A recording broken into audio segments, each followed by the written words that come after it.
Yo, what's up, people? It's 12 Hub Podcast, episode number 23. And we got a guest in the house, my man, 9 to 5er Podcast. Say what up. He's right there. Trez here. Dakari is not here. He's going to be on the sneaker pod tomorrow. And of course, Sean's in the house. So we're going to just jump right into it because I don't want to there's a lot to talk about, and I think we'll probably go over our time limit when we do have a good conversation. So let's start light. All right. So I know you guys follow the pop culture stuff a little bit. Drake dropped a new record over the weekend. What y'all think about that new Drake record? I fuck with it. I think, Drake's back in his little bag. Drake is what he is. And when he gets into his little pocket, he be coming with those bars. So I'm not mad at it. I think that's more the Drake I want to see as far as, his core fan base. But hopefully we get more of that. Like that chili Ice Cube for your left eye thing. That was that was Jay-Z level. Fucking Professor X, old type. I've always Big Daddy Kane level shit. Yeah.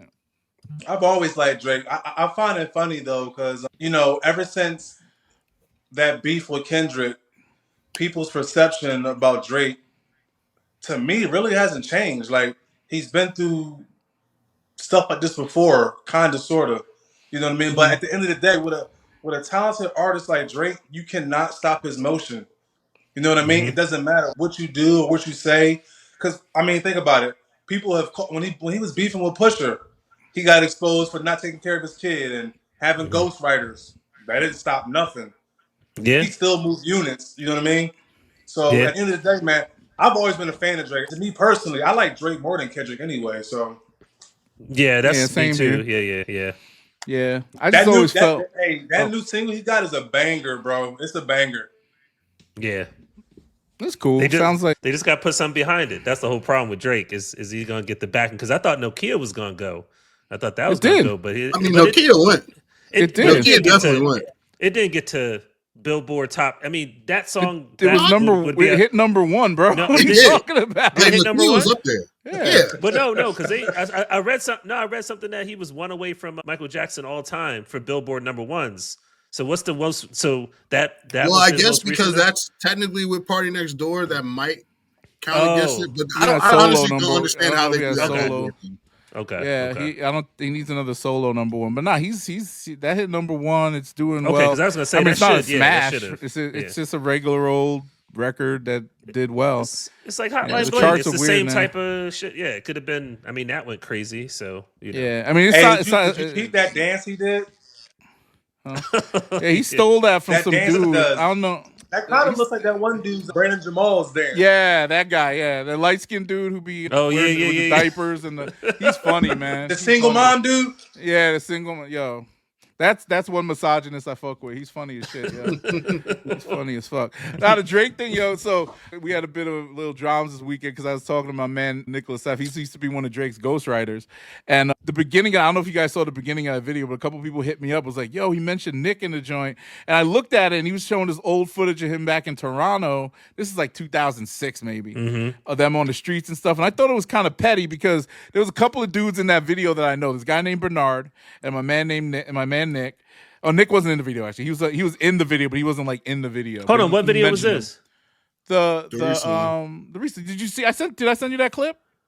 No. I'll play it. I'll put it. I have it. Yeah. I sent it to Nick because we had some video. We had some video back in not Toronto, but the New York stuff.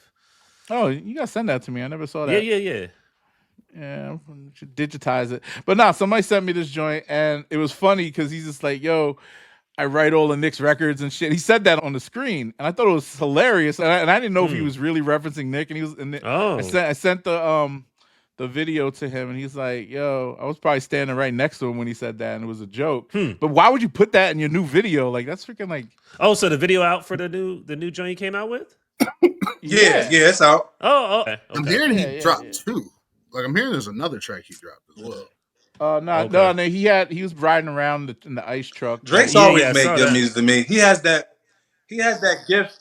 He has that gift of making good melodies. Like no matter he's got the melodies. No matter what album you go to, man, his melodies unmatched, bro. Unmatched. Yeah, I'll give him that. He'll make you look. At the end of the day, people want to be happy, right? So no matter be happy. When you look at all the Neptunes, all Pharrell, Cause I'm Happy was right. that's his biggest record. You look at that shit from a cartoon, right? At the end of the day, I mean, that's what people ultimately want to rock to. They want to just smile and dance. Yeah. Oh, they took it down? I guess he has an album coming out soon called Iceman or something like that. Oh yeah, yeah. That's here's a fun fact: Iceman is gay. Like really, not really is gay. That's what they said. Look it up. The comic book character. Oh, yeah. Gay. Huh. There's nothing wrong with that. I mean, do what you want to do. I could probably see that. And then what's the Cyclops dude? But no, the Cyclops dude dated Storm, right? Back in the final X-Men, whatever. I don't know. No, Jean Grey. Jean Grey. Oh yeah, Jean Grey. Yeah. Until Wolverine pulled up, you know what I'm saying? Yeah. You don't think so? That's what the wave that Kendrick has been on. It's only been because of this beef with Drake. Like, think about it.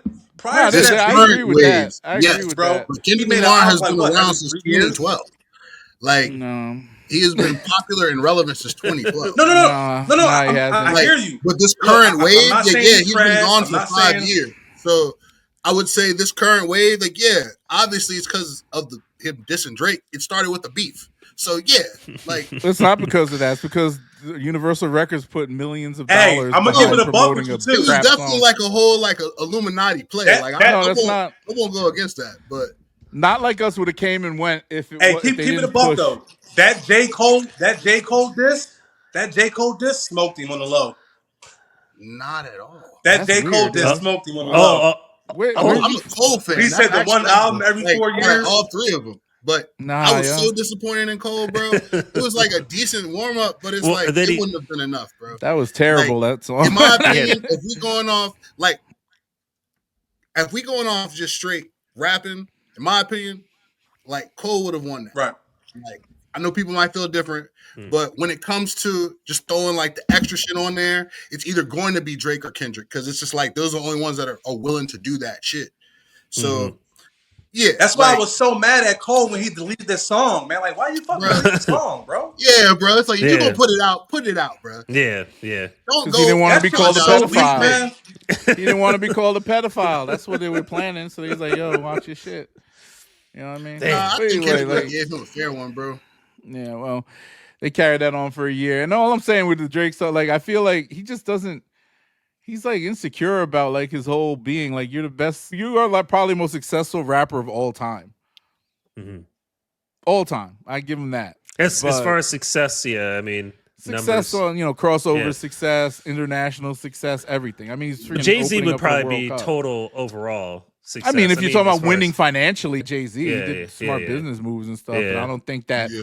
As far as just musically, art form, because really, when you look at Jay-Z's catalog, he didn't sell as many records as most would think, given his stature in the hip hop game, right? There's a lot of artists that outsold, Eminem sold more than him. Eminem sold all the time, man. Yeah, shit. PM Dawn probably sold more than Jay-Z. Kanye probably has too. For sure. Kanye for sure. Jay-Z just had good cultural relevance that made him stand out and be a big part of the whole diaspora. But I feel like Drake is this crossover into all genres and all that shit. Since Jay-Z has left rapping, there are better rappers that have come along after Jay-Z. To me, for sure. I think Drake is a better actual rapper than Jay-Z to me. His bars get better to me. I don't know. Like I said, that's my opinion. That's just my opinion. Yeah. Well, it depends on what you. I'm not mad at that. That take. Lemon Pepper Freestyle was like that, bro. I don't know. I don't even think that's that. I think I just like the way Drake raps, not necessarily his words. Well, I don't think Drake is saying the much. way he raps. Listen to this. Definitely. The Ghost. He got the best delivery of all time. That's why he wins. Prodigy. I put Prodigy up there. With Drake, it don't matter who wrote that. When he said it, it's going up. Yeah. So it's he got the best delivery all the time. Jay had that in the early 2000s and stuff. But Drake, I mean, look at all the different ghostwriters. If you listen to those songs, the reference tracks and all that shit, you don't want to hear that record. You're damn, why is that guy spitting? And then Drake spits it, and all of a sudden it's a number one hit. That's the difference here. And, that's why, I mean, look, I'm all about collaboration and stuff. I feel go ahead and have ghostwriters. It's fine. Biz Markie, Big Daddy Kane used to write for Biz Markie. You know what I'm saying? R. Kelly had people writing for him because he can't read. Well, R. Kelly you know wrote for R. Kelly wrote. Oh, wait, not writing for him. Like, I don't know what he wrote for Michael. He wrote the Wait, joint for Michael Jackson. He wrote Michael Jackson. He wrote the Michael Jackson joint. We belong. I belong with you. Yeah. It's weird because he couldn't read, so I don't know if he is reading and writing two different things. Yeah, you should be surprised, bro. You're the biggest artist. He probably just sang it out. You know what I'm saying? He probably so talented he could just sing it out. Yeah, I'm a firm believer, bro. Any major artist that has ever made it to the Billboard, they have had a ghostwriter in their lifetime. It's just part of the game. Oh yeah, probably. You know what I mean? Or had somebody write a hook or whatever. Like even Jay-Z, Ja Rule wrote a hook or two for him back in when he was popping. I remember, and he's taking songs from Moschino and Sparks, all types of different people. The composing, the structure of all the lyrics. Yo, what you know about Moschino and Sparks? Oh, everything, bro. That's my niggas, man. Moschino's still out there rapping. Philly, I love that shit. You know, I already know. Oh, you in Philly? One of your favorite joints is Oschino, the Oschino joint that you always play. What's the joint? Yeah, man. No, State Property, all that, man. Yeah. I love State Prop, yo. Yeah, them State Property Chris and Neef, oh my gosh. Yeah, I remember we used to work with one of their producers. I forgot the dude's name, but I have like all of his beats. He used to do stuff with Beanie, and he used to do some joints for the Roots too. Who, Chad West? Was that his name? No, not Chad West. Wait, hold on. It was it was one of his partners. Guru? He lived on no. I forgot this guy's name, man. He was nice though. I'll look for it. I have it in my file somewhere. Yo, you know who I always thought was super nice but never really made it? Chad. Petey Crack, man. Oh, Petey Crack, yo. Oh yeah, man. Petey, yeah. Yo, remember that song, Sean? Man, his flow was so tremendous, bro. Yeah, one for Petey, all that stuff, man. All that shit. I'm too young for Petey Crack. I don't remember that shit. No, nobody's too young for Petey Crack. Yo, Crack Daddy. Yo, hey, look him up, bro. Them freestyles, cold. I'm telling you, them freestyles from Petey Crack, cold, bro. And he used to just, Petey Crack. Petey Crack was on some shit. Petey was on some shit, man. You missing out right there. What the fuck is this thing? I have to find that producer's name. It sounds like there was some West Philly, right? Like a lot of them dudes. Was it what? Was that? Yeah, they're from West Philly. Yeah. Sparks from West Philly. I actually played football with his cousin growing up, Pee Wee League. Oh, yeah. Sparks from West Philly. Freeway from West Philly. Petey Crack is from North Philly, and the Young Guns are from North Philly. And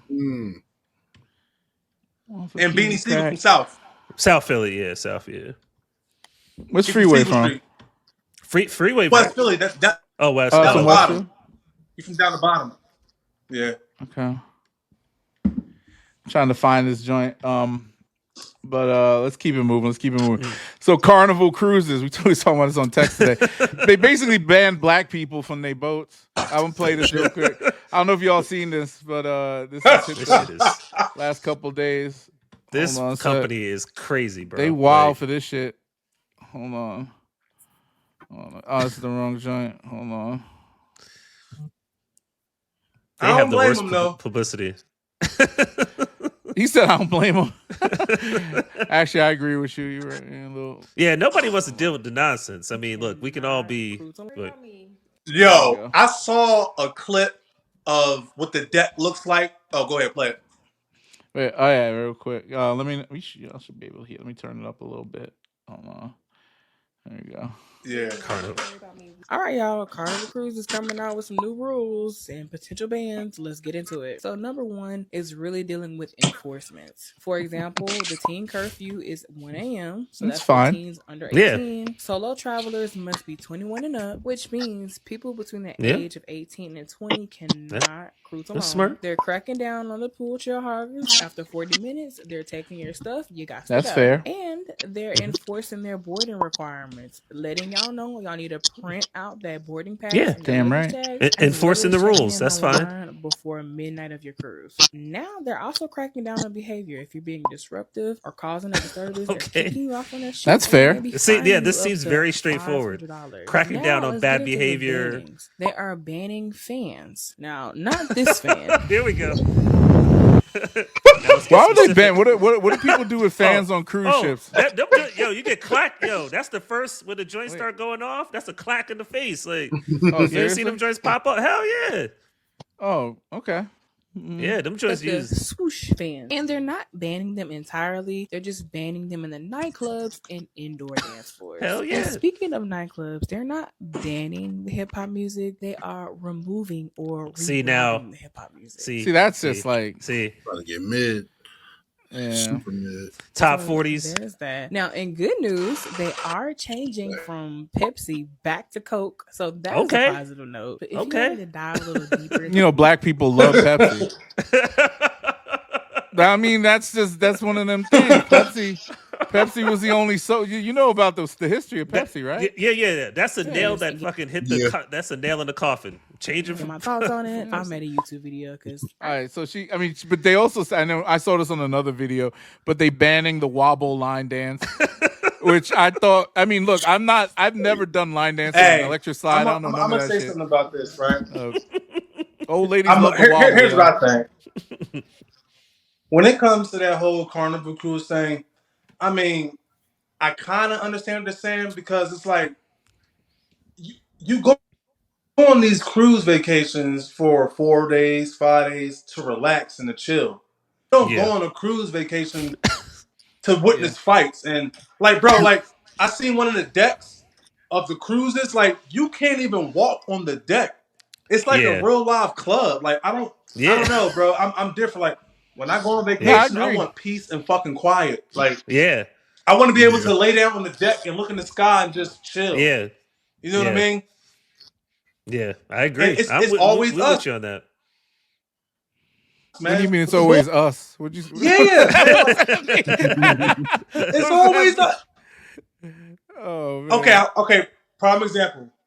You go online right now. You find any clip of a cruise carnival going bad. It's people that look just like me. You'll never. Bald headed with a beard? Wait, what are you talking about? It's the way it is. Speak your mind. Wait, what do you mean? It's us. Okay. Yeah, no. It's true. You know, I think social media amplifies shit. Anytime you see a clip of somebody like tripping out on one of these carnival cruises, it's always a group of us. I don't mean all of us. Not all of them act like that. But it's a small percentage of us that just don't know how to control themselves when they're in particular environments. They always think no matter where they go, you got to take your neighborhood with you. You know what I mean? No, you in a different environment. You got to learn how to control yourself, man. Mm-hmm. You saw that shooting in Philly on the 4th of July weekend? You saw that off the kids was shooting off the stoop? It was like 14, 15 shots caught on the Ring camera going back and forth. Yeah, Craziness. 3 people died. Yeah. I saw 3 people, like 12 people injured. Yeah. Bro, I'm going to tell you something. In Philly, bro, it is wild. It's wild. You got young dudes walking around broad daylight, 80-degree weather with ski mask on. Yeah. It's just fashion.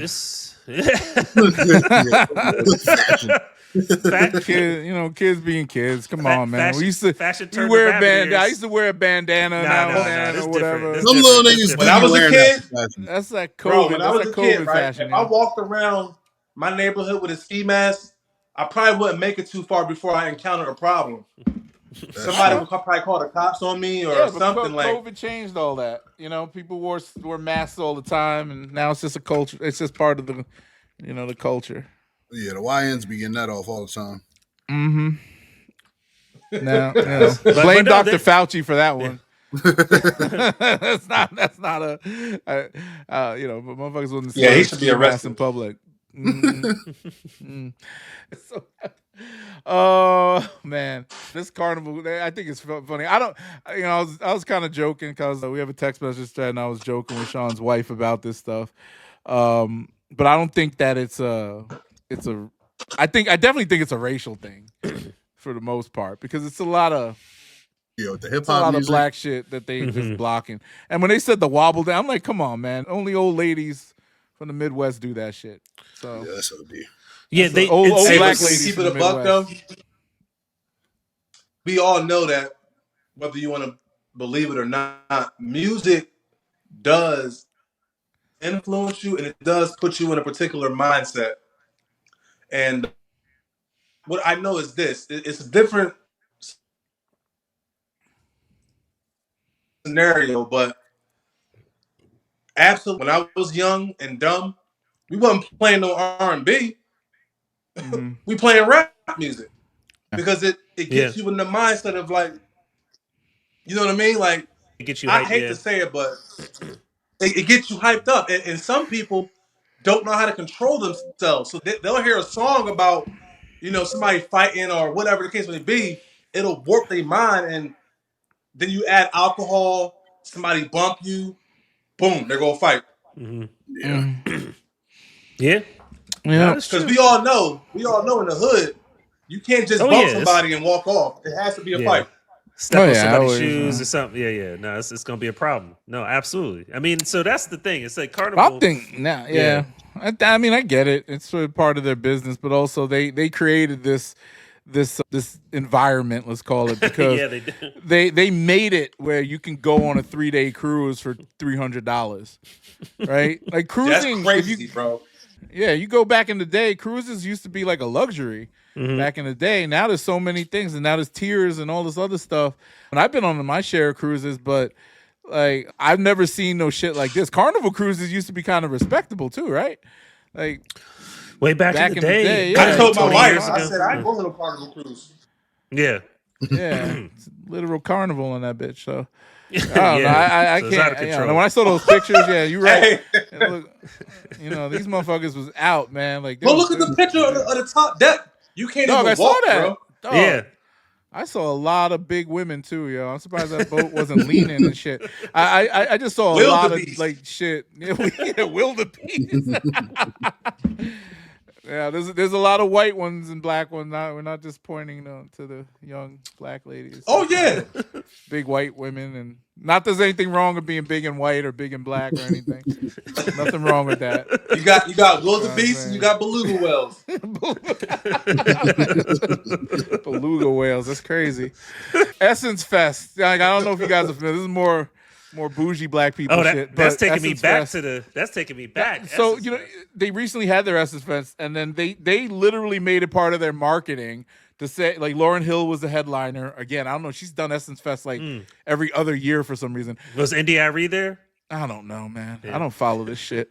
So Essence Fest happened, and they made it part of their marketing that Lauryn Hill was going to be late.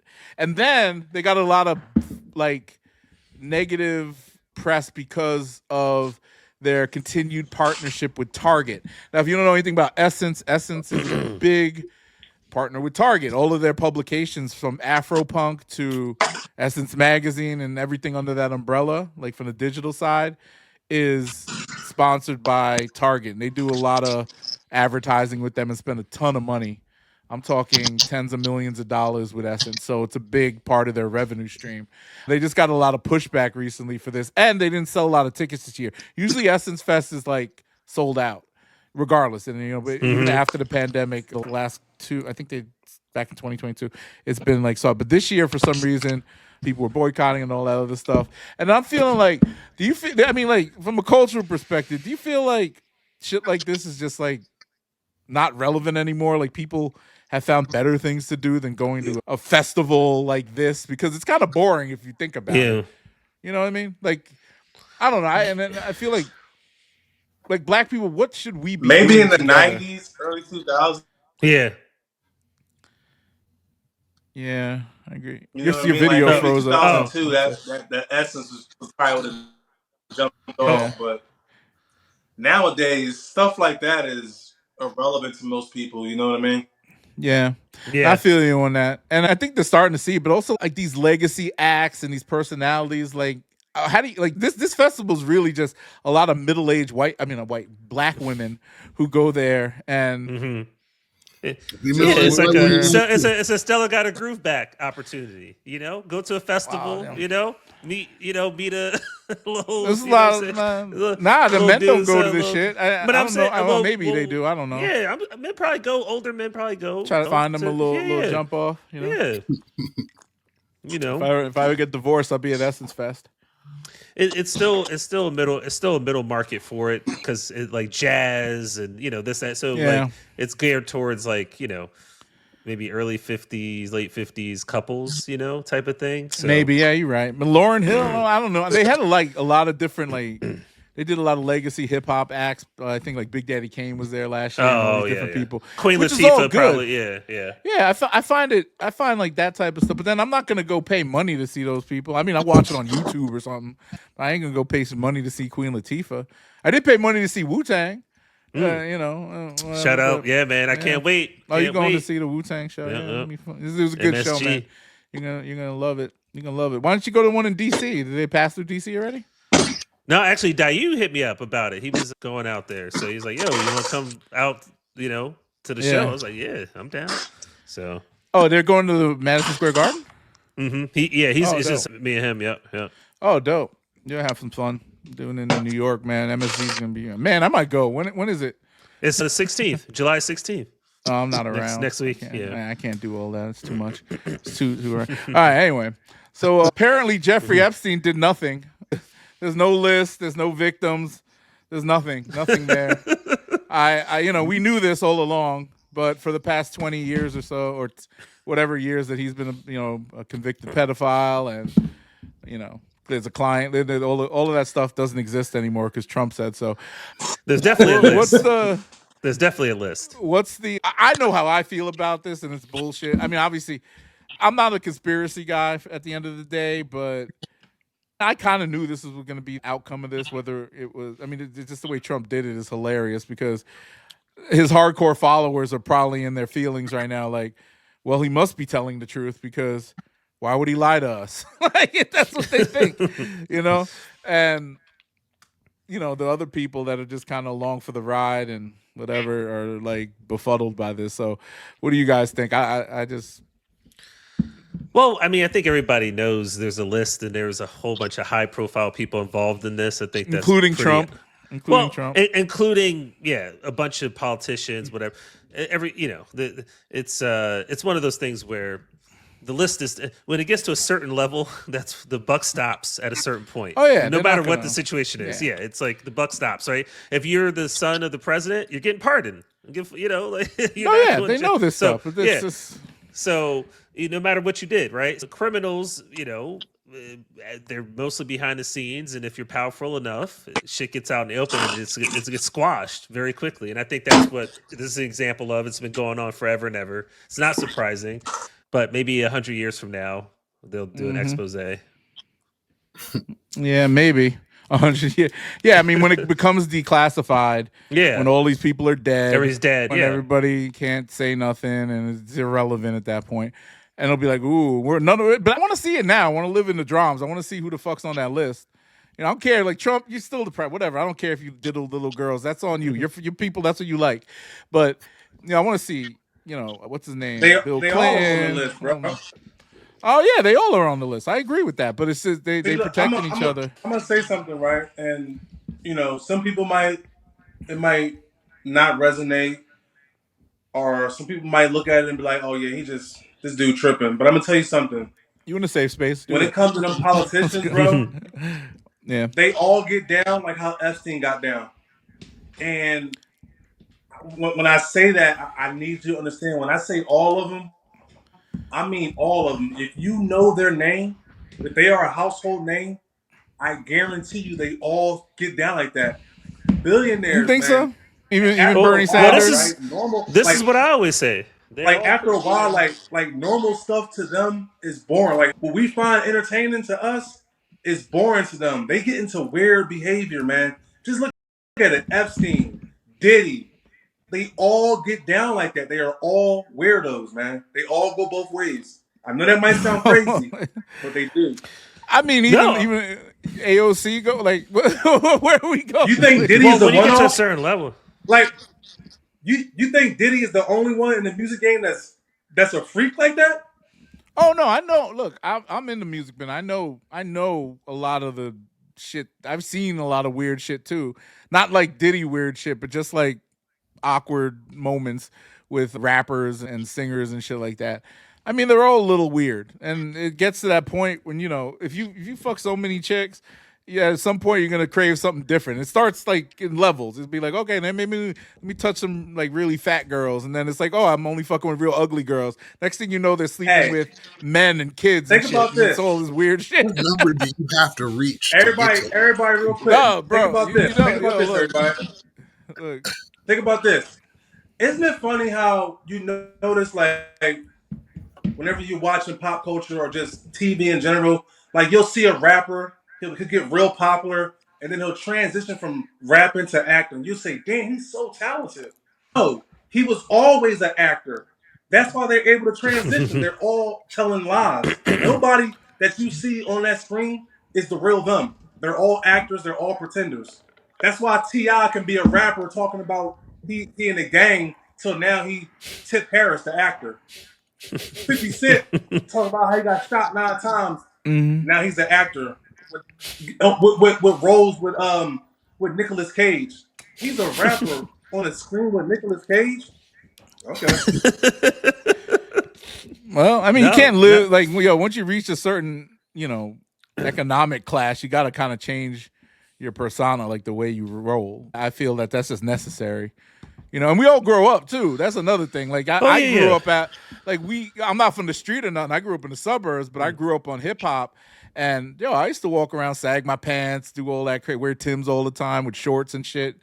Like I used to be like that guy, and then I never was like tough or anything, but I grew out of that shit. And that's it's fun to play gangster sometimes, but as you can see from a Carnival Cruise, okay, you killed. You just proved my point though. You see how you changed your behavior? Yeah, you got to change your behavior as you mature. That's just part of life. I mean, I don't know if you, I don't know your history, but I'm you're probably a little knucklehead when you was growing up a little, did a little something here and there. We all did, but I don't know. I don't think that it necessarily means that you're like if you grow and mature into wanting to do different shit. Like Tip is a comedian now. And obviously he acts. Drake used to be an actor. Now he's a rapper. He's pretending to be a rapper. Right? Okay. So think about this. You got a guy like T.I., right? His whole life he's either been in the streets or rapping, and then all of a sudden, out the blue, now he can turn on the switch and just be an actor so well. Bro, you got to go to school for that type of stuff. I think he did take acting classes. Like ATL wasn't like take for instance Jonathan Majors. Godfather. We just now seeing him, right? But I guarantee you that man has been in schools and acting classes probably for the last 15, 16 years. But we're just now seeing them. You can't just all of a sudden turn on the switch and be an actor. I don't know. Maybe depends on who you know. Depends on who you know. It depends. Right? Yeah. And look, even Lauryn Hill acted before she rapped. A lot of people, like Drake again, they run it in reverse, or you could go both ways. Pause. But I do get the overall point as far as like I always talk about I'm very cynical when it comes to people in position of power. I think our whole society was birthed on corruption and taking what you want and enslaving people and indoctrinating people. That's the entire societal thing that our bedrock is built on. So everything that comes from that, I always say, when I go to the ATM machine, I take out bills. Everybody on that bill has done all the shit that everybody wants to say someone else did today and judge them on. We have a whole thing that our commerce is based on the respect enough to put these people on a piece of paper that allows us to acquire things, which is kind of weird, Crazy. Nah, you speaking facts, bro. Speaking facts. I saw today. I don't know how much, Sean, you just by why is Nicki Minaj going at Jay-Z? Did you hear about this? Oh yeah, I saw. I have all the Twitter. It was like some lawsuit that got dismissed or something. I don't know why. Oh, and I don't know if you guys. It's like music industry said. So she did this whole Twitter rant. She said, "This is what she said." Jay-Z and Desiree Perez, who's the CEO of Roc Nation, federal informant, ex-drug dealer, flipped on everybody. Now she runs one of the biggest entertainment companies in the world. apparently her and Jay-Z ruined hip-hop, ruined football, basketball, ruined touring, ruined Instagram and Twitter too. And the jig is up, according to Nicki Minaj. Wow. And then Yeah, I saw that. Desiree and the evil black people stay silent. I don't know if Jay's changed much, but they always calling him like horrible shit, right?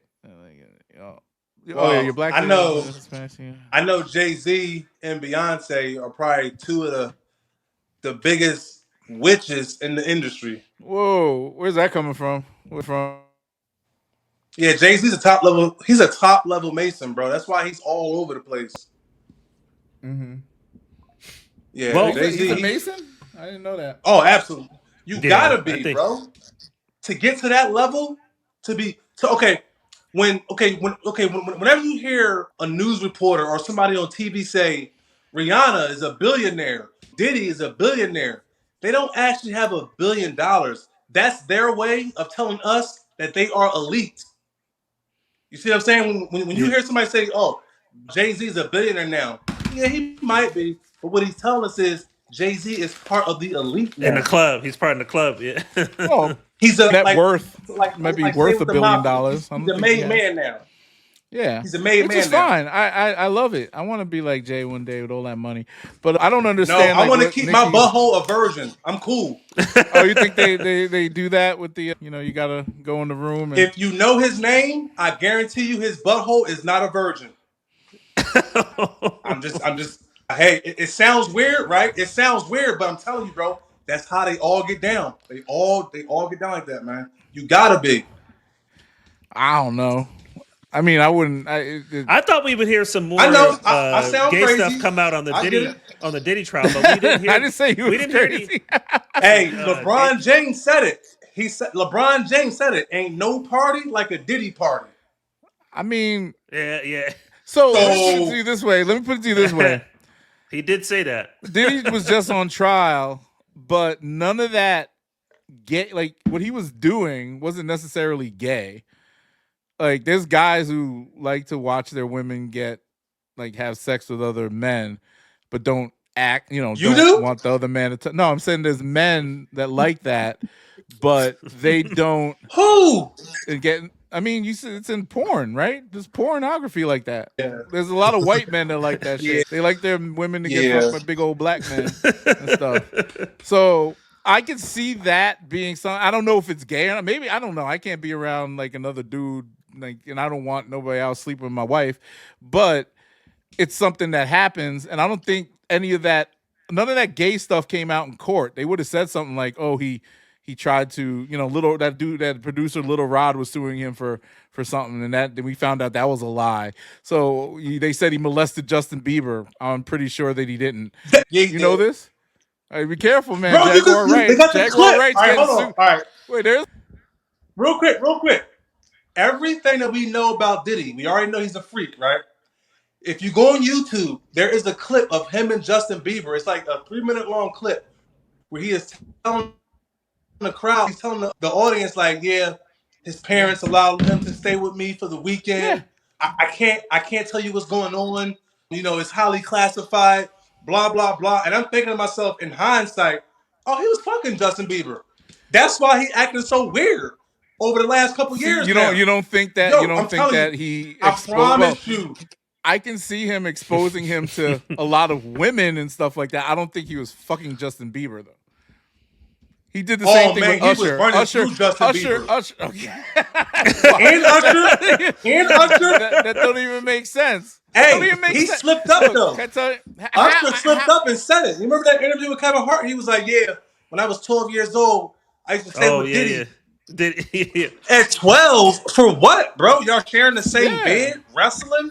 No, that's not what happened. This is they used to fight over the cereal. Dog, I'll tell you something. Like and this is the same thing happened with Lil Wayne. When you around grown men who have a ton of women and all that stuff, you get exposed to that. Lil Wayne said he lost his virginity at 11 years old or something to a stripper or something like that. Yeah. Like they bought him a prostitute and they were like, "Yo, just do that." He didn't even know what he was doing. Like, and I think Diddy understanding with the power. Look, I'm not advocating for any of this. I just think that it's terrible, but it's one of those things that happens. I don't think that there's anything gay going on here besides him like, I mean, I think it is kind of gay that you like to see your woman get like fucked by another man, which is weird, and you watching it and then rubbing the other man's nut in your chest, which is crazy. That is gay.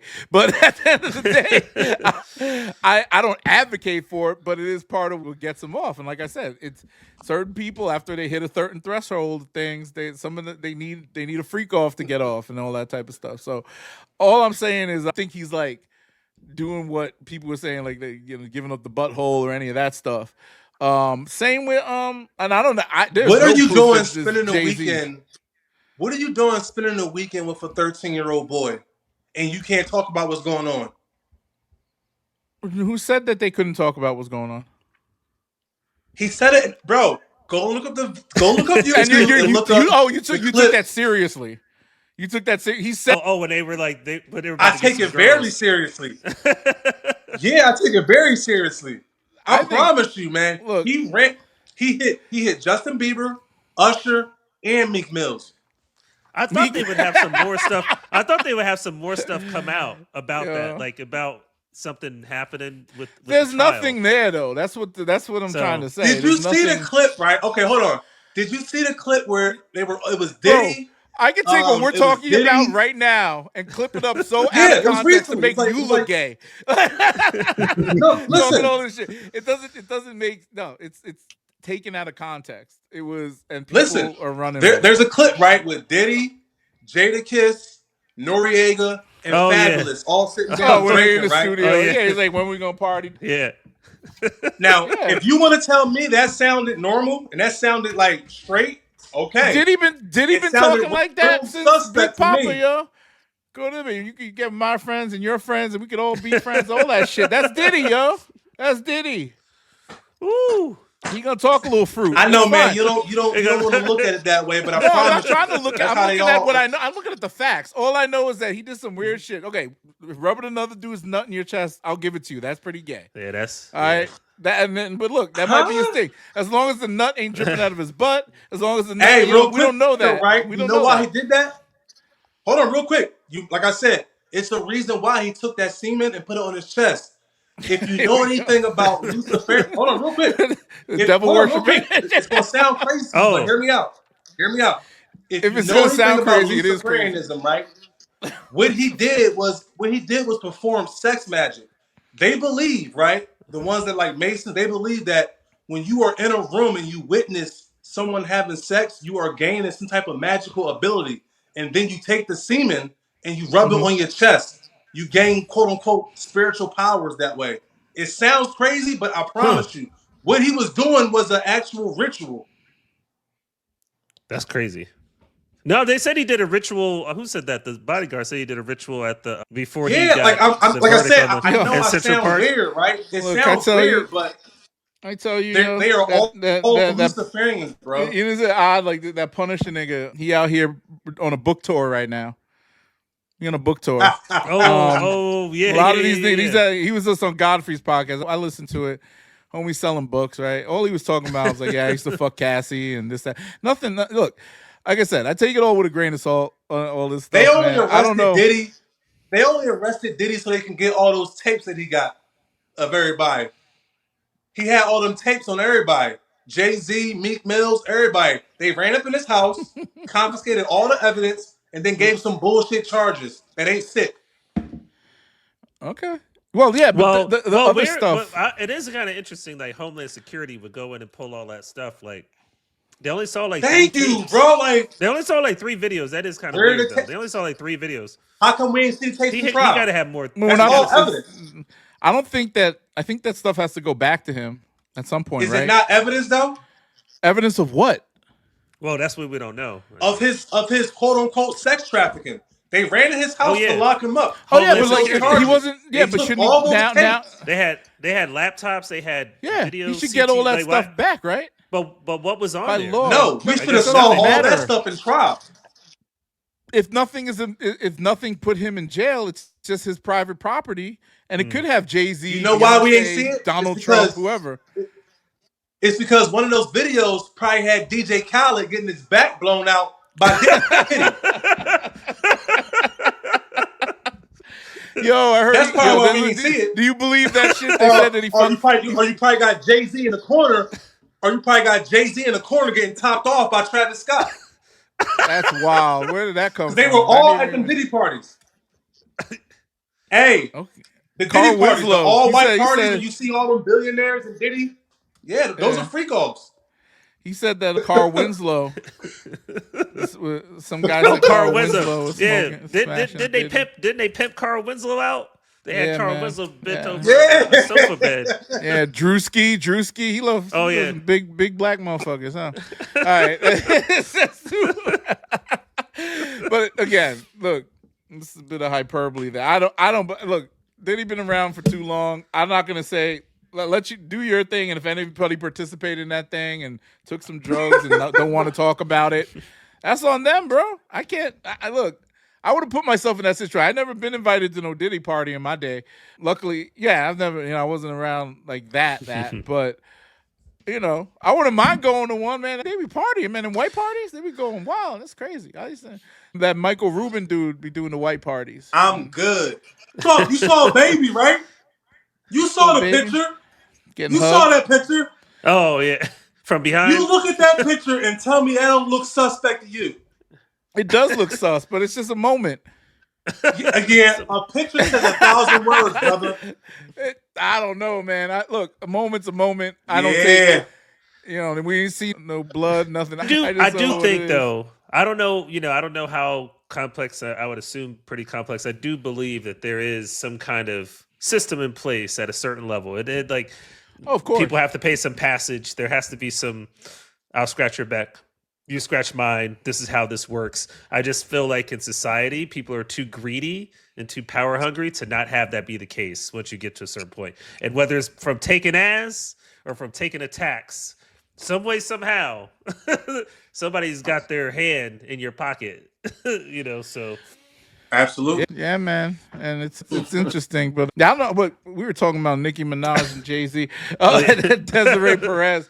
I don't know what this all means. I actually, I think it's from her title case. Because Nicki Minaj has been kind of beefing with Jay-Z ever since that. Okay.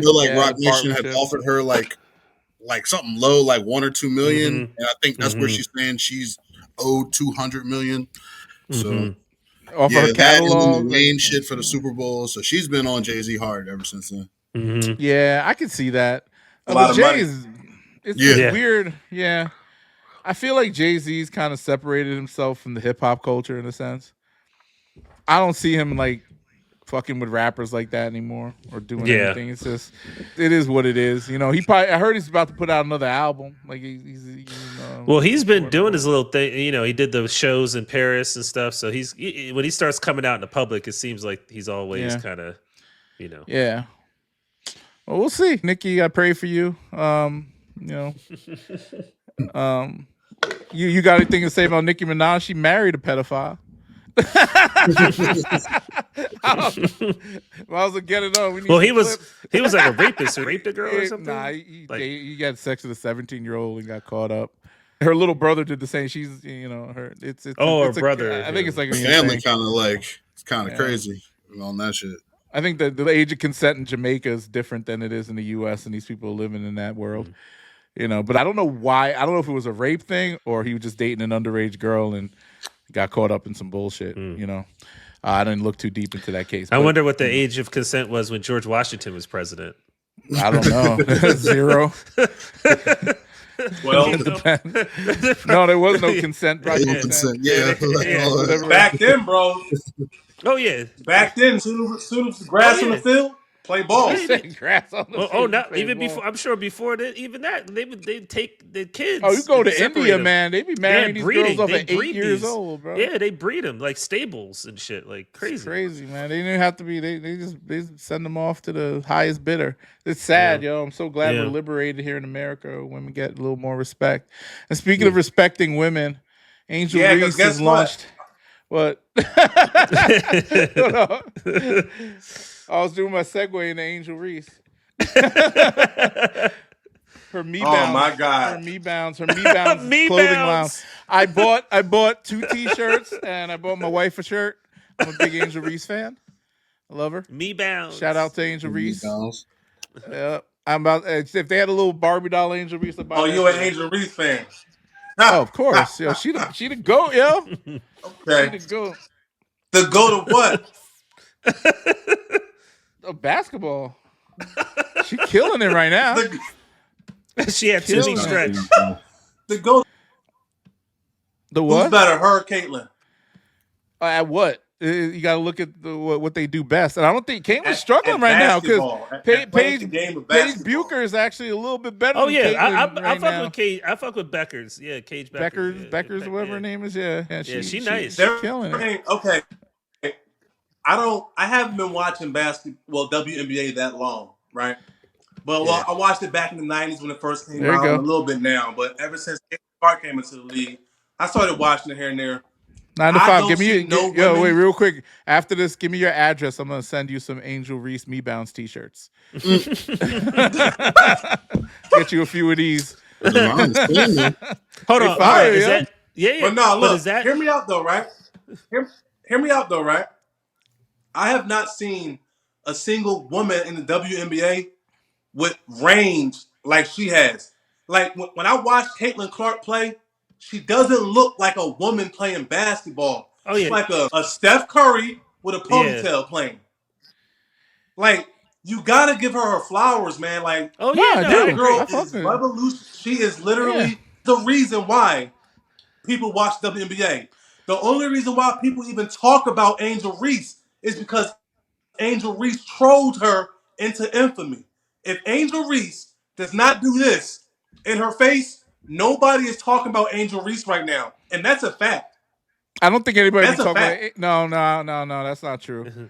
Their rivalry is what got both of them famous. Before this, nobody cared about Nobody Angel gave Reese. a fuck about Caitlin Clark before that. Nobody cared about Caitlin Clark before that. This is the ultimate Taylor Swift versus Kanye West thing. When did you? I never heard of Caitlin Clark until I saw Angel Reese. I never heard of Angel Reese either. But when that became national news, that's when people started paying attention. I didn't even watch college women's basketball, but I knew who Caitlin Clark was. Yeah, that's what I was saying. I was like, Caitlin Clark had a following. I think so, that bro. I get it. Help both of them. You like Angel Reese? That's cool. No, but I'm talking about that. I'm keeping it a buck. The only reason why she is famous is because she trolled her way into infamy. No. That's the only reason why. If she don't do, she led a team to a national championship over the best college basketball player. Nobody. And still, nobody cared about her. What are you talking about? I care about Angel Reese. I care about that. There's a lot of fans. But I have a question, Hugh. Those shirts that is that silhouette of her on the men's shirts as well? Because you said you got some for you. Oh, so that's just in general. No, not all of them. Like I bought one. I didn't buy a pink one. I bought a black Me Bounce t-shirt. I bought this one. Shout out to the Me Bounce. Hell yeah. I bought. I do like that she trademarked that though. That's smart. That's smart. I got my wife the little crop top joint here. Taking the Me That's Bounce a bad trademark. Me Bounce is a bad trademark. You sound like a hater, bro. It's just hating on everything. Me Bounce, rebound, anything that she touches. I hate it. I got this joint too. I'm gonna wear this proudly. It's mine. Anything that comes off the rim. Anything that comes off the rim is mine. You know what I don't like? Even her own shots. I respect she trademarked and done all this, but the one thing I didn't like is that she would go hard and then she would cry, and then her teammates was crying and trying to be like she's only whatever age. I didn't like that. If you're gonna if you're gonna be that diva and let it go and let it be what it is. Don't ask for apologies later. That's my whole thing. No, I think she's mature. Dude, she was like 18, 19. Like it 20. Don't matter. LeBron came in, your guy, 18 years old. Yeah, it's different. Kobe 18 years old. Was he getting death threats because he fucking beat? When Kobe had made those shot those air balls, yeah, he was getting death when he shot those air balls in the I need a man though. This is a young lady who's never seen that shit. That's where we need to draw the line, because if we're gonna have equal across the board, then imagine it's whatever. You post a picture of you and your wife. You post a picture of you and your wife, and niggas is under that shit. I'm gonna kill you because you did this or that. But like, you'd be a little weirded out by that too. But I'm even saying as a 40-year-old man, would be. But what I'm saying is, as a professional athlete, men or women, it's the same. You can't be like, oh, because she's a woman, it's the situation I'm because not he's saying a man. because she's a woman. She's a young person who is exposed to this type of treatment at a young age, right? And people, you know, but the other side of that treatment is private planes, millions of dollars, endorsements. So the other side of treatment that don't have access to that is not knowing where the next bill comes from. I think They'll she understands that now, and that's why. Death threat. That's why but that's why when somebody's making fun of her talking about some me bound, she trademarked it and is now making $1 million. But take it in stride the whole time. Don't be out on press conferences. I believe that people. She's a young. Now crying. You don't hear none of that talk no more, do you? Hold on. Don't call yourself the villain, and then when people make you the villain, you start crying. Don't get onto your podcast. Hold on. Don't get on your podcast, twerking it up, showing your bathing suits, and then get mad when people sexualize you. You're sexualizing yourself. You called yourself the villain. Mad like that. I don't think she got. I think all that has to do with the progression of the league, bro. You can't be this naive. You call yourself an Angel Reese fan. You can't be this naive to what goes on with her. She don't talk like that now. Come on, man. But also, the popularity of the WNBA is recent. So these girls, that's the issue with the whole them hating on Caitlin Clark. They don't know how to adjust to the fame in the other side of the game, other than just basketball. So it's like we're really seeing like the first famous wave of how they're reacting to this shit. By the time Juju Watkins get up in here and it's like her third year, it'll probably be more smooth sailing. But honestly, Angel Reese and Caitlin Clark, it's like the real first wave of us watching how the girls are acting with this game. And the second year, I mean, I started watching WNBA more when Kelsey Plum came into the league, because I remember I seen this video of her throwing these she was at a football game Cooper or something. with Cooper with the Rocket. You know, they won 4 straight to Houston. I'm sorry, man. If it ain't Caitlin Clark on the game, I'm not watching that, because I don't want to watch a whole game with just layups and miss. And I don't want to watch it, man. Well, Juju gonna be nice. Juju's gonna be nice. Juju's gonna be nice. Yeah. Juju, she definitely gonna take it up a notch. And the whole thing is too.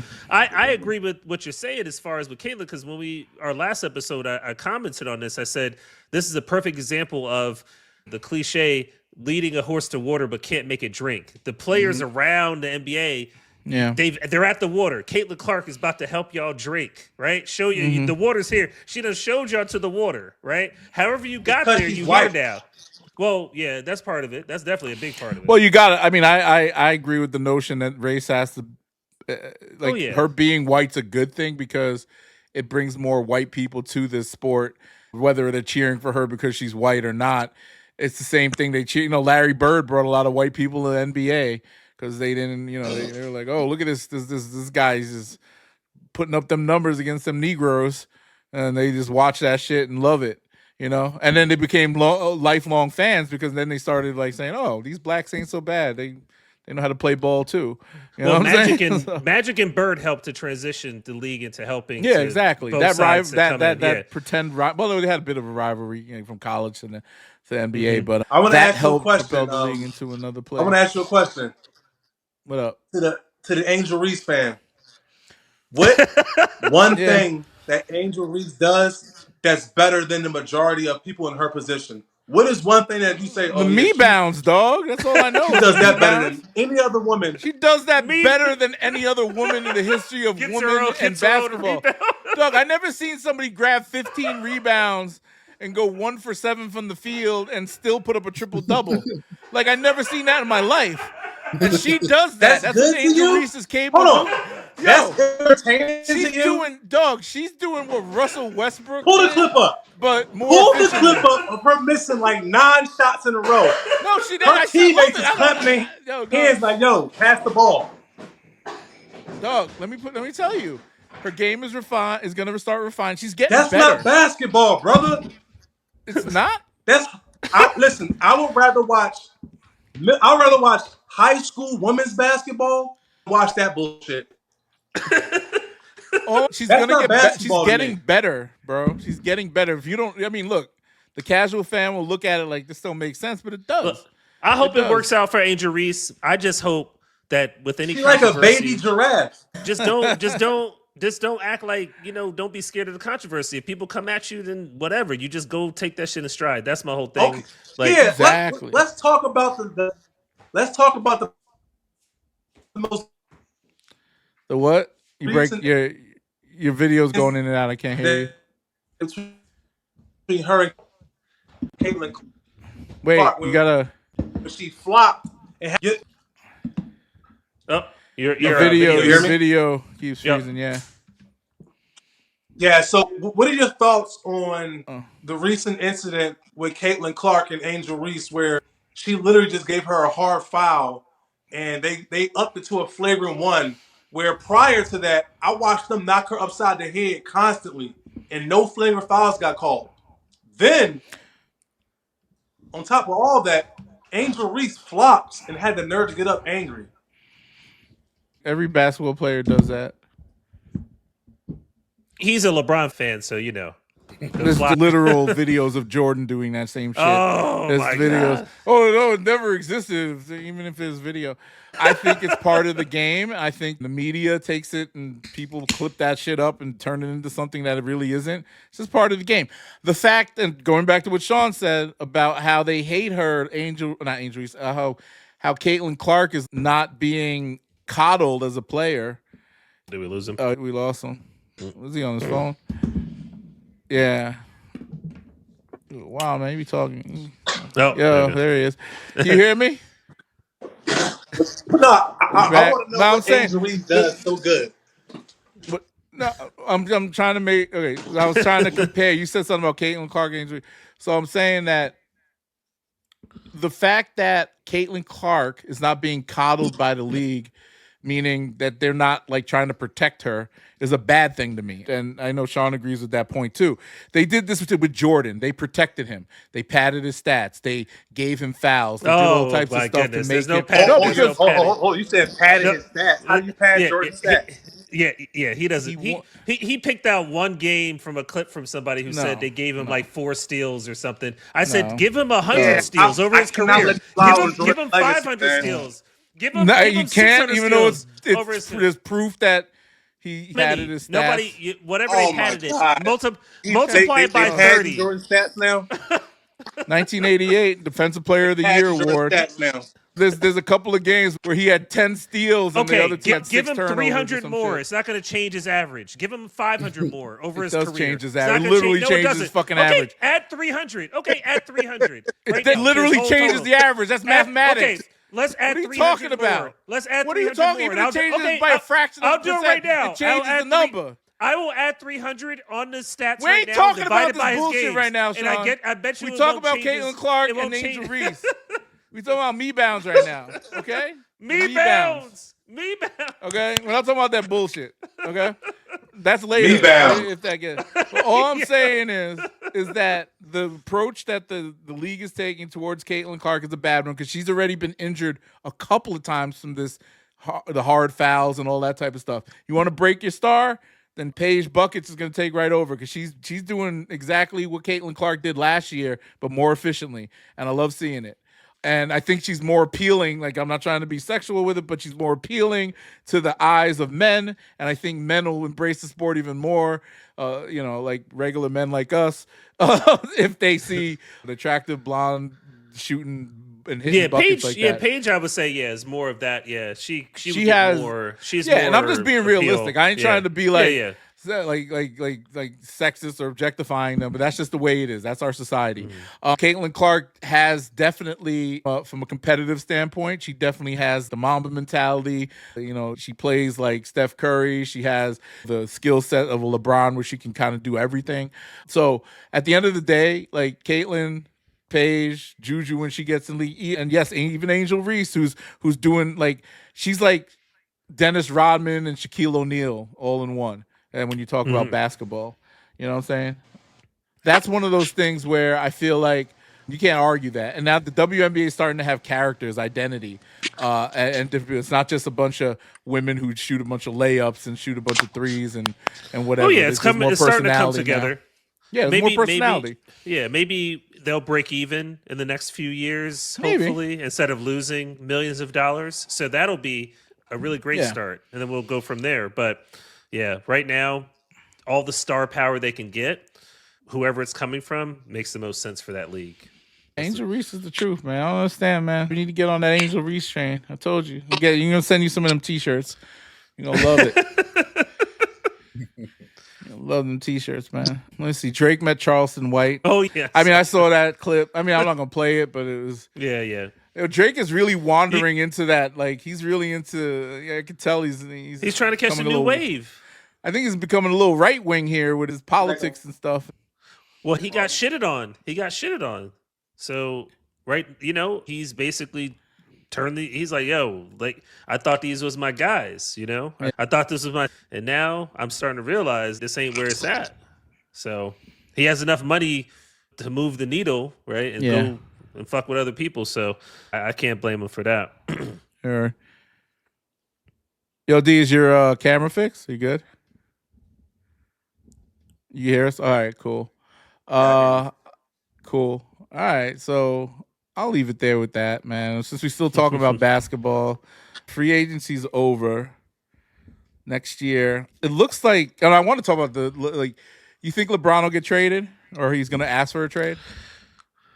It seems like they're kind of hinting to that. I don't know. Who's hinting? The Lakers or LeBron? Well, it seems like the reports, they keep talking about like where he's going to go, like what decision he's going to make and all the team's going to make. Yeah, they need Well, LeBron's not going to win another championship, so it doesn't matter. I mean, I don't care. He's not going to win another one. You know this? This is fact. Yes. Oh yeah, absolutely. Yeah, we know. Absolutely. Yeah, we know. Yeah. They said that. 0% They said that 0%. in 28. Then he won in 2020. No. 0%. 2020 is not a real championship. That's not a bro. real championship. That's a Walt Disney AAU tournament ring. AAU ring. Okay. Yeah. That makes sense. Okay. Yeah, Listen, I bet you. Even LeBron, even Alex Caruso, right? When he won the championship this recently, he was like, "I got a real ring." He even said it. You didn't. He corrected and himself. wasn't his other ring a he lockout year or something? Didn't he get a ring during the lockout year too? No, that was Tim Duncan. Tim Duncan got one in the lockout year. Yeah. Does that count?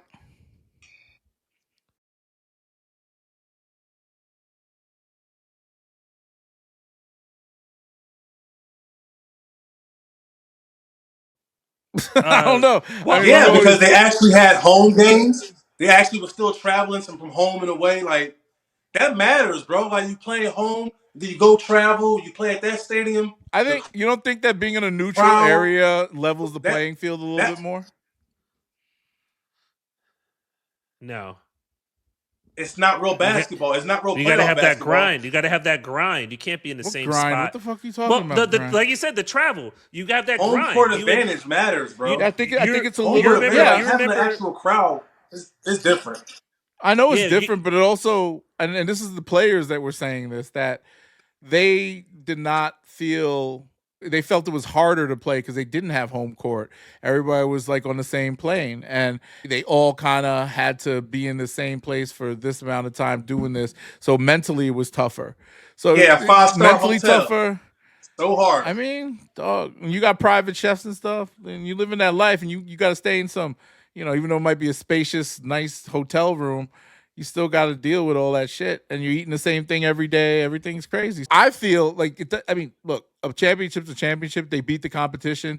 They beat a healthy, teams and all this other stuff. I think it's all fair in love and war, and they won. It's a championship.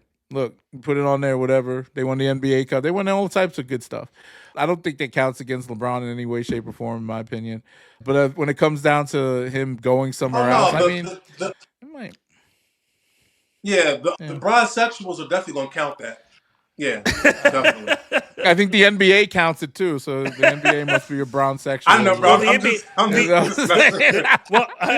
going to say, I was going to say the NBA had to count it. I've been called a bronsexual so many times. The NBA had to count it. They had to take out a $3 billion loan during COVID. They had to count it. There was no other choice. The league was about to fucking go bankrupt. And I thought this was interesting.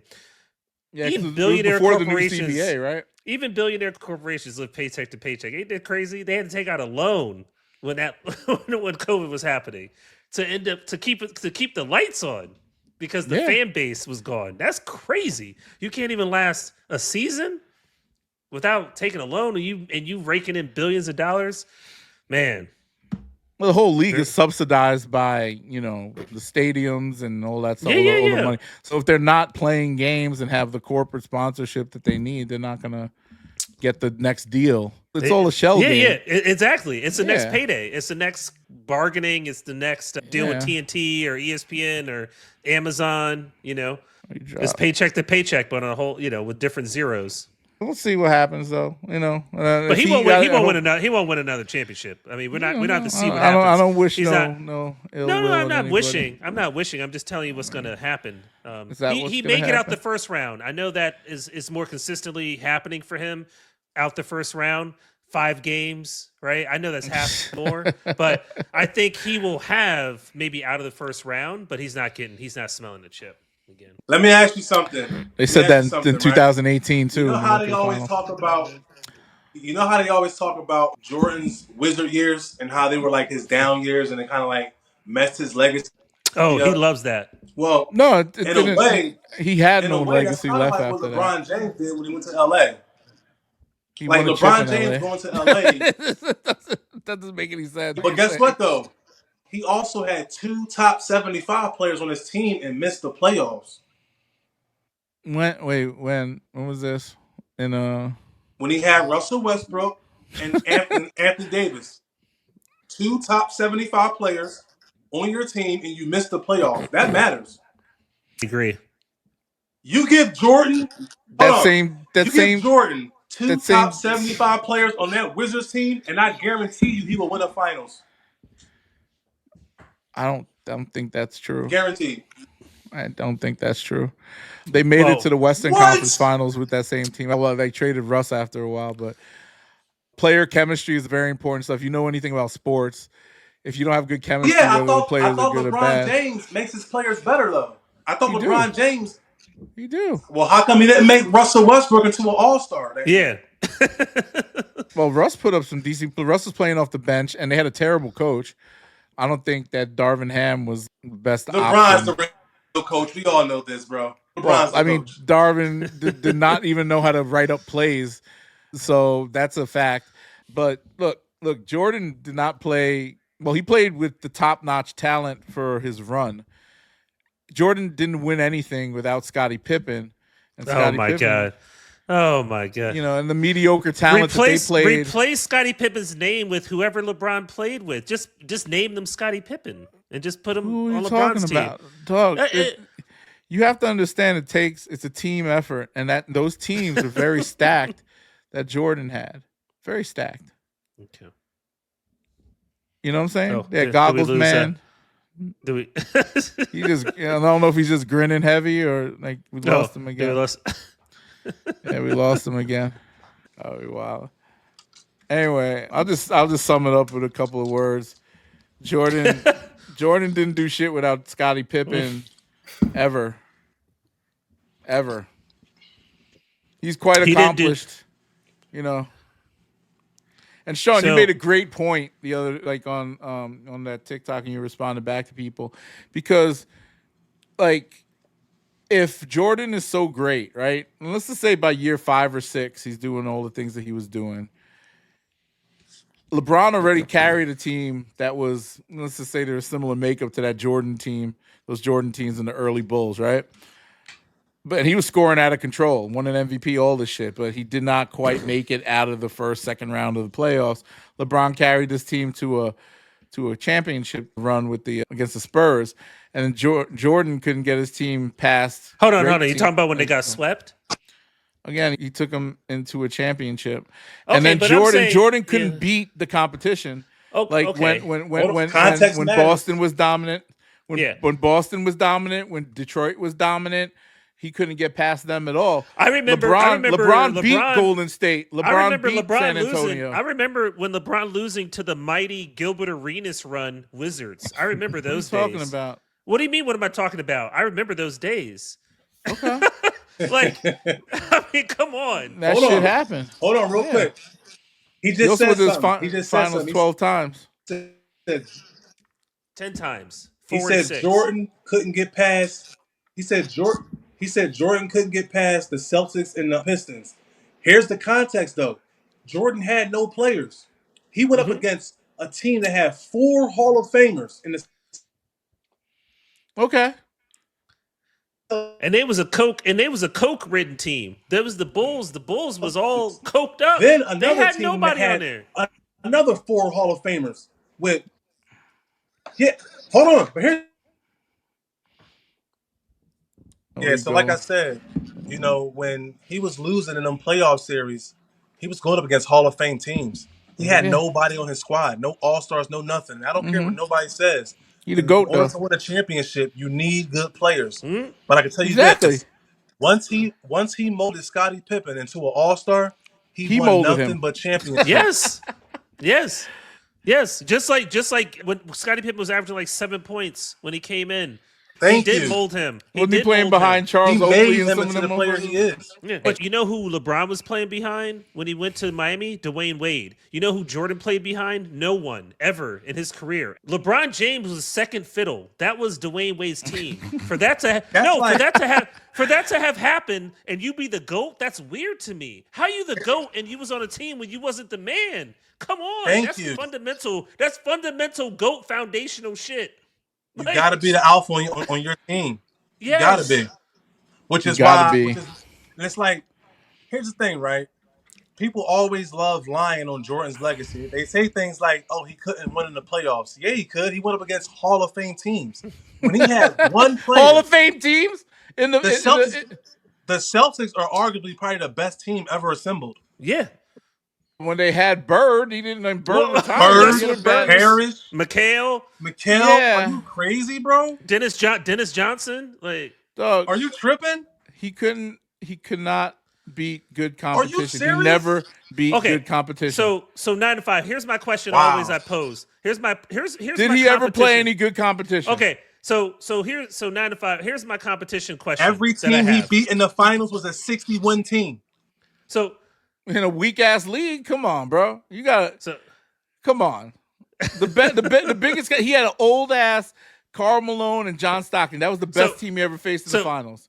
So here's my question. They ran through them like they were a G League team. Right? Come on, I guarantee you, right? You might as well put him up against Caitlin Clark. That Stockton Malone team would dust 90% of the NBA right now. See, you out your fucking Trez. They were top defensive. Hold on. This man has his fucking mind. Okay, hold on. Here's my wild. Hold on. He said that the Utah Jazz of the 90s can beat any team Stockton today. and Malone. What? Are you Russell, top defensive wing player? Hold on. Sean Kemp smoking whatever dust Petey Crack is smoking out there, man. You don't even with dust 95% of the league, bro. Nah, dog, that's wild. I fuck with Hold on, not even that, right? You go to the Eastern Conference, right? You got the Shaq-led Orlando Magic with Shaq, Penny Hardaway, beat Jordan the year before. Then you got the Knicks. You got the Knicks with Ewing, Starks. What? Ewing and John Starks. Squads, bro. Yeah. Ewing and John Starks. All right. Come on, man. 9 to 5. Here's do my this, question. Man. Don't 9 do to this, 5. man. 9 to 5. 9 to 5. Here's this is who you're 9 talking to 5. about. No. I always want to address this because when they always talk about the competition, right? They say Jordan didn't have competition. Well, you know what? If you want to say that and we want to say he didn't have competition, he dominated competition. LeBron James did not dominate. It's 4 and 6. It's already a proven fact. When it comes to the dominated finals, his whole conference. When it comes to the finals, Jordan's opponents averaged 60.1 wins. LeBron James averaged 60.0 something else. He had stiffer competition, bro. There's a reason why nobody talks about the Sonics. There's a reason why nobody talks about the Pistons. You know why? Because Jordan stopped them all from winning rings. Yeah. That's why. And then when he left, there's a reason why Jordan was playing. There is a reason why nobody talks about Barkley. What you know the why? fuck are you talking Jordan about? stopped that. One team won back-to-back. Houston, Jordan destroyed legacy, They was bro. dog walking him for 8 years. One team won back-to-back. When MJ left, one team won. Jordan. Answer me this one question, right? I'm going to answer this one question. If I give you a pop quiz, right, with 10 questions, and on that pop quiz you got 4 wrong, you got 4 right and 6 wrong, do you fail or pass that pop quiz? 60% is technically a pass nowadays, right? No, if you get 4 wrong, you get 4 right and 6 wrong. Right, you and 6 fail wrong. or pass. Oh, 4 wrong. Yes, fail that's or pass. 40%. You failed that 40%. test. Yeah, so so 40%. Yes, you're right. Therefore, LeBron James fails the GOAT test. You cannot be the How is GOAT that with a a GOAT losing Yeah. record. No, you can't be. You can't He be. is I'm 4 sorry. and 6 in the finals. That's a Yes. losing record. If I gave you a That- test, you failed that test. That's nothing to do with people being great. It has everything to do with everything. As You an individual cannot be player, the GOAT with a losing record. LeBron James is tied all time with finals losses with 33. Okay, what about let's take it deeper then. How about all time when it comes to playoff wins and losses? Jordan has a worse record than LeBron when it comes to playoff wins and losses. We're talking about championships. No, he does not. Championships. No, he does not. He does. Look it up. He lost a lot of players. He got because they only played 3 games and he was getting knocked out in the first round. I forgot. Oh, that's why he got the benefit of the doubt because they didn't play 7. You know what I find crazy? So how many games? How many games did LeBron James play this when he got knocked out in the first round this past season? 5. So it's still 5. Okay. So who cares? It was 5 when Jordan played. It's still 5 when LeBron plays. Yeah, but he was out in been 5. in the final. So who cares? But the doesn't matter. But the difference is one team won 4, and the team when Jordan was playing won 3. So okay. So you throw all of those accomplishments. You just saying that the GOAT. Okay, so the GOAT. Then, if you're saying that only finals wins and losses matter, no, 9-time first team Bill defensive, Russell, 4-time Robert Ory, MVP, 7-0 finals. No, not Robert. See, here we go. See, no, here we go. I knew he was going to say that. You count something stupid. Stretch Armstrong. Okay. Reaching out of reach. No, that's not a reach because you keep bringing the only thing that you guys have to stand on is that Jordan won 6 rings. No. 10-time scoring champ, 9-time first team defensive. Okay. Won the MVP, regular season, finals MVP, first team defensive, and scoring champ 4 times. No other player's done it once. Let's talk about that. Hey, hold on. I'm gonna give you another fact too. Out of the 100 top greatest single season games, Jordan holds about 16 of those, which means for 1 out of every 5 games, Jordan had an all-time game. Right now, right? LeBron James is going on year 22, and he still has not scored more 40-point games than Michael Jordan. That's not. Is that true? I don't believe. I think he does have more 40-point games. That is an actual fact. He just got him on 30-point games. He just got him on 30-point games. Recent. Doesn't matter. He still scored more and took less shots doing it. Michael Jordan scored more 40-point games than he had games. What does that have to do with anything? Because Will Chamberlain scored 100 sides. points in the game. He played on both sides He played on both sides. A guard playing defense at a high level and scoring 30 is incredible.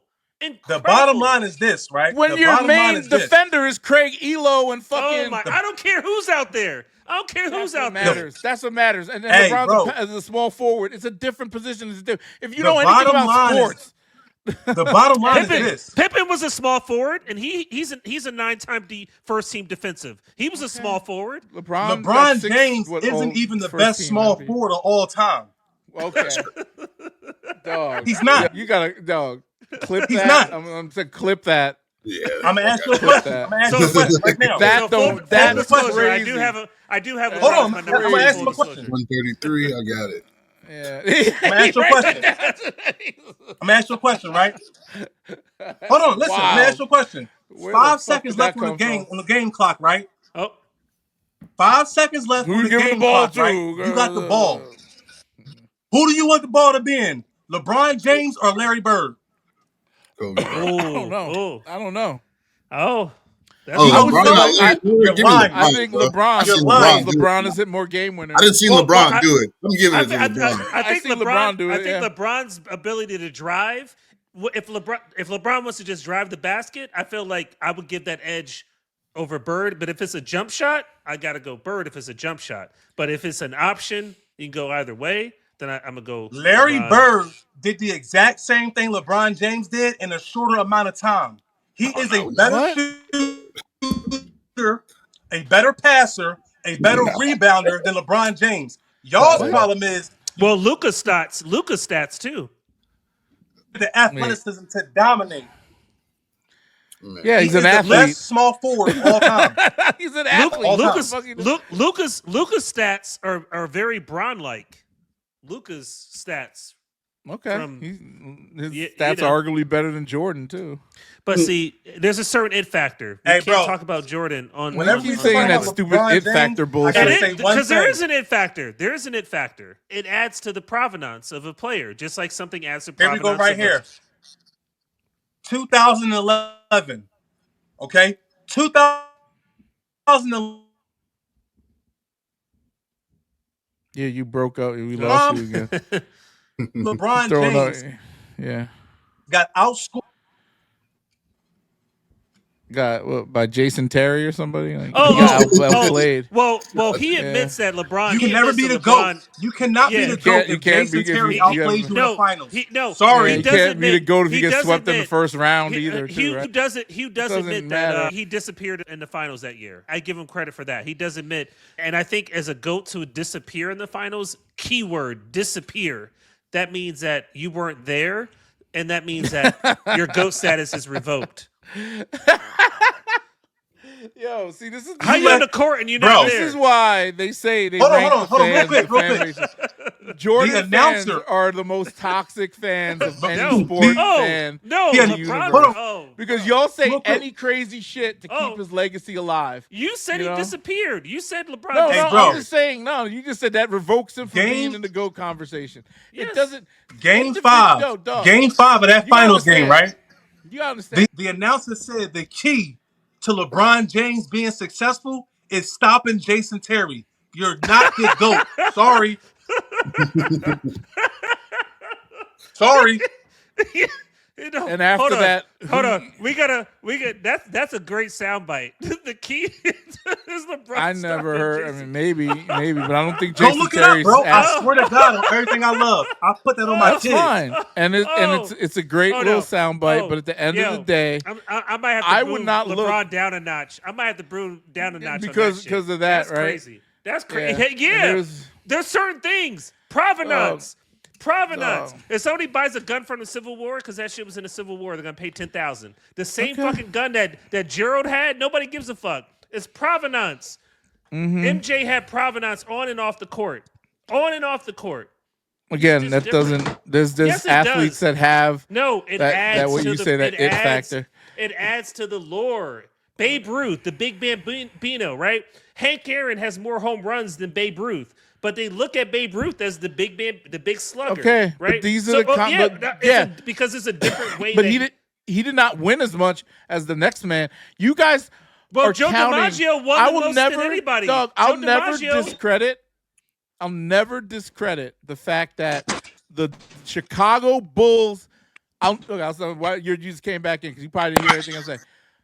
I'll never discredit that the Chicago Bulls basketball team with Coach Phil Jackson and Scottie Pippen helped Jordan be as great as he was.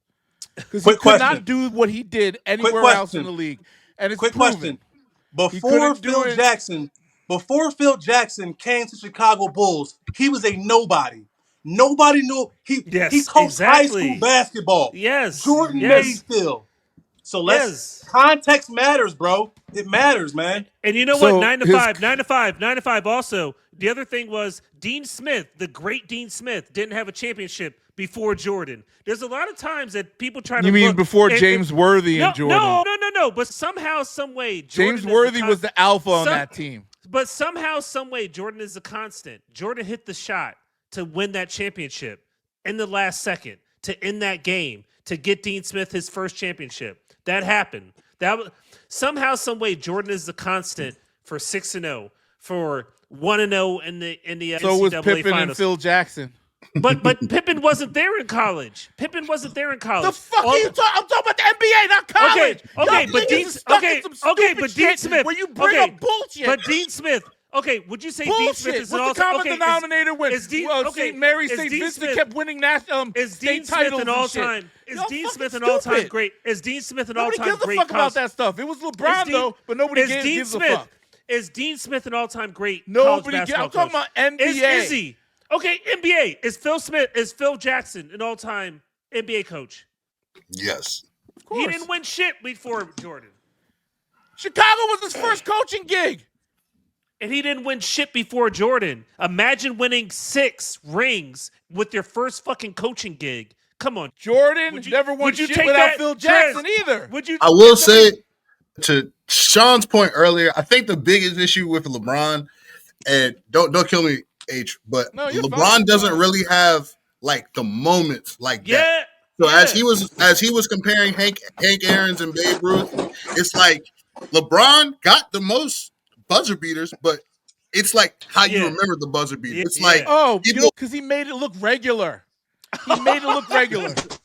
When you make it look regular, it's like you got Michael Jordan. It's like you got his shoes are named after LeBron. No. You know why? Because thank you. Okay, back then, I think why LeBron. I think with the whole GOAT conversation, that's why it's hard for LeBron. I get what you're saying. I totally respect it because I grew up watching this shit. Always wanted a pair of Jordans, all that shit. At the end of the day, you cannot tell me that from a playing perspective, LeBron made everything Jordan did look easy. Everything that Kobe did look easy. He's 6'9". NBA did that, honestly. Yeah. I think a whole generation of NBA did that right after Michael Jordan because it's like once Kobe came, it's like, all right, this shit is look kind of easy. And LeBron just kind of took it to another level. Yes, but the athleticism, can I tell you why Jordan's the GOAT? Went up. Oh God! I'm gonna tell y'all all why Jordan's the GOAT right now. Well, I love that cut. Yeah. I'm gonna tell you why Jordan's the GOAT right now. Tell us why. He changed the paradigm of winning. Before Michael Jordan, everyone needed a dominant big man. If you don't believe me, when Michael Jordan got drafted, his own general manager said, I wish he was 7'1". That's true. He went from a dominant big to a wing player. Changed the paradigm of winning. That makes him the GOAT, man. That's actually a really good point. That's a really good point. That makes Steph Curry the GOAT then. That makes Will Chamberlain the GOAT then. What did LeBron change about that makes the game? Bill Russell the GOAT then. What did LeBron? Steph Curry brought threes to the game, opened up the game. Allen Iverson had everybody wearing cornrows, tattoos, and all that. What did LeBron bring to the game? LeBron got tattoos. He had what? LeBron could do. He jumped ship to go play with other players? You know what LeBron brought into the league? LeBron brought player empowerment into the league. Yeah. And LeBron enforced all these players to start teaming up and playing buddy ball. Imagine if Michael Jordan would have lost that first round playoff to the Celtics and then joined them. He'd have probably won 9 straight. Yeah. I don't think that he was still under a contract. And then shout out to Kobe. That's not what's going to happen. Shout out to Kobe. Stay with one team. No, Kobe destroyed that franchise. No, he did not, man. Come on. Huh? Oh, my God. Blasphemy. That's crazy. The reason why they couldn't win anymore. Because he was selfish. Jordan, he got more. You know than why LeBron? they wanted to dismantle the Chicago Bulls? He got 2 with the Saul. Because Jordan wanted to take the whole salary cap and put it in his pocket. What? All of these, they couldn't add any more pieces because Jordan, they had to rebuild and get rid of that whole team because they had to give Pippen money. They had to give Rodman money. They had to give all these, Derek Harper, whatever name is, all those guys needed money. and Jordan was 80% of the salary cap at that moment. Listen, in his mind, right, he thinks LeBron James, he thinks a guy, right, where if you track his shooting percentage outside of 3 feet, it's in the 30 percentile. Horrible. You can never be the GOAT shooting that abysmal. Yes. For his career, LeBron James, he shoots a higher percentage. 3 feet, he shoots 37% from the field. And his free throw percentage is he shoots a higher true shooting percentage than Michael Jordan. No, he does not. No, he does not. No, I cannot let you do that. I can't let you do that, man. No. And you know what? Shout out to Kobe, too, for also being a top guard and also being on the defensive side. He was also 8-9-time first-team defensive. As a guard, see, you have to respect the fact that a guard has to be on the perimeter as a by right playing offense, and then on the perimeter guarding someone. Come on, it's different, bro. To put 30, 40, 50 up and be a guard, and you have to run around on the perimeter. 30, Let me tell you something, bro. Let me tell you something. If I'm a player of LeBron James caliber and I'm playing 22 years, I better have all the fucking points in the fucking league. Hell yeah. Hell yeah. He did it Are you faster crazy? than Kareem. Oh my God. I'm gonna show you something. Here's true shooting percentage between Jordan and LeBron. God. 59% versus 57%. He had a better true shooting percentage. But look, where's the shot chart? The Where's majority of LeBron James shots are from 0 to 3 feet, though. Yes. The majority of his shots are putbacks and layups. All right, you guys are Go look at his shooting percentage outside of 3 feet. Guys, hold on. right? 9 to 5. 9 to 5. We know who the real rebound is. It's LeBron James. Real quick. What's the goal? What's the goal? What's the whole point of basketball? To get the ball winning in the championships. Hoop, right? Winning championships. Winning championships. There bro. you go. But what is ultimately the individual player supposed to do? Score the most points as a player. Jordan check. What else is left? Score the Trez. Clip that, please, because he just said something stupid. Hey, hear me out, though.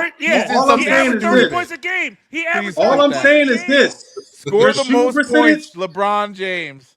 Oh, my God. Your shooting percentage, right?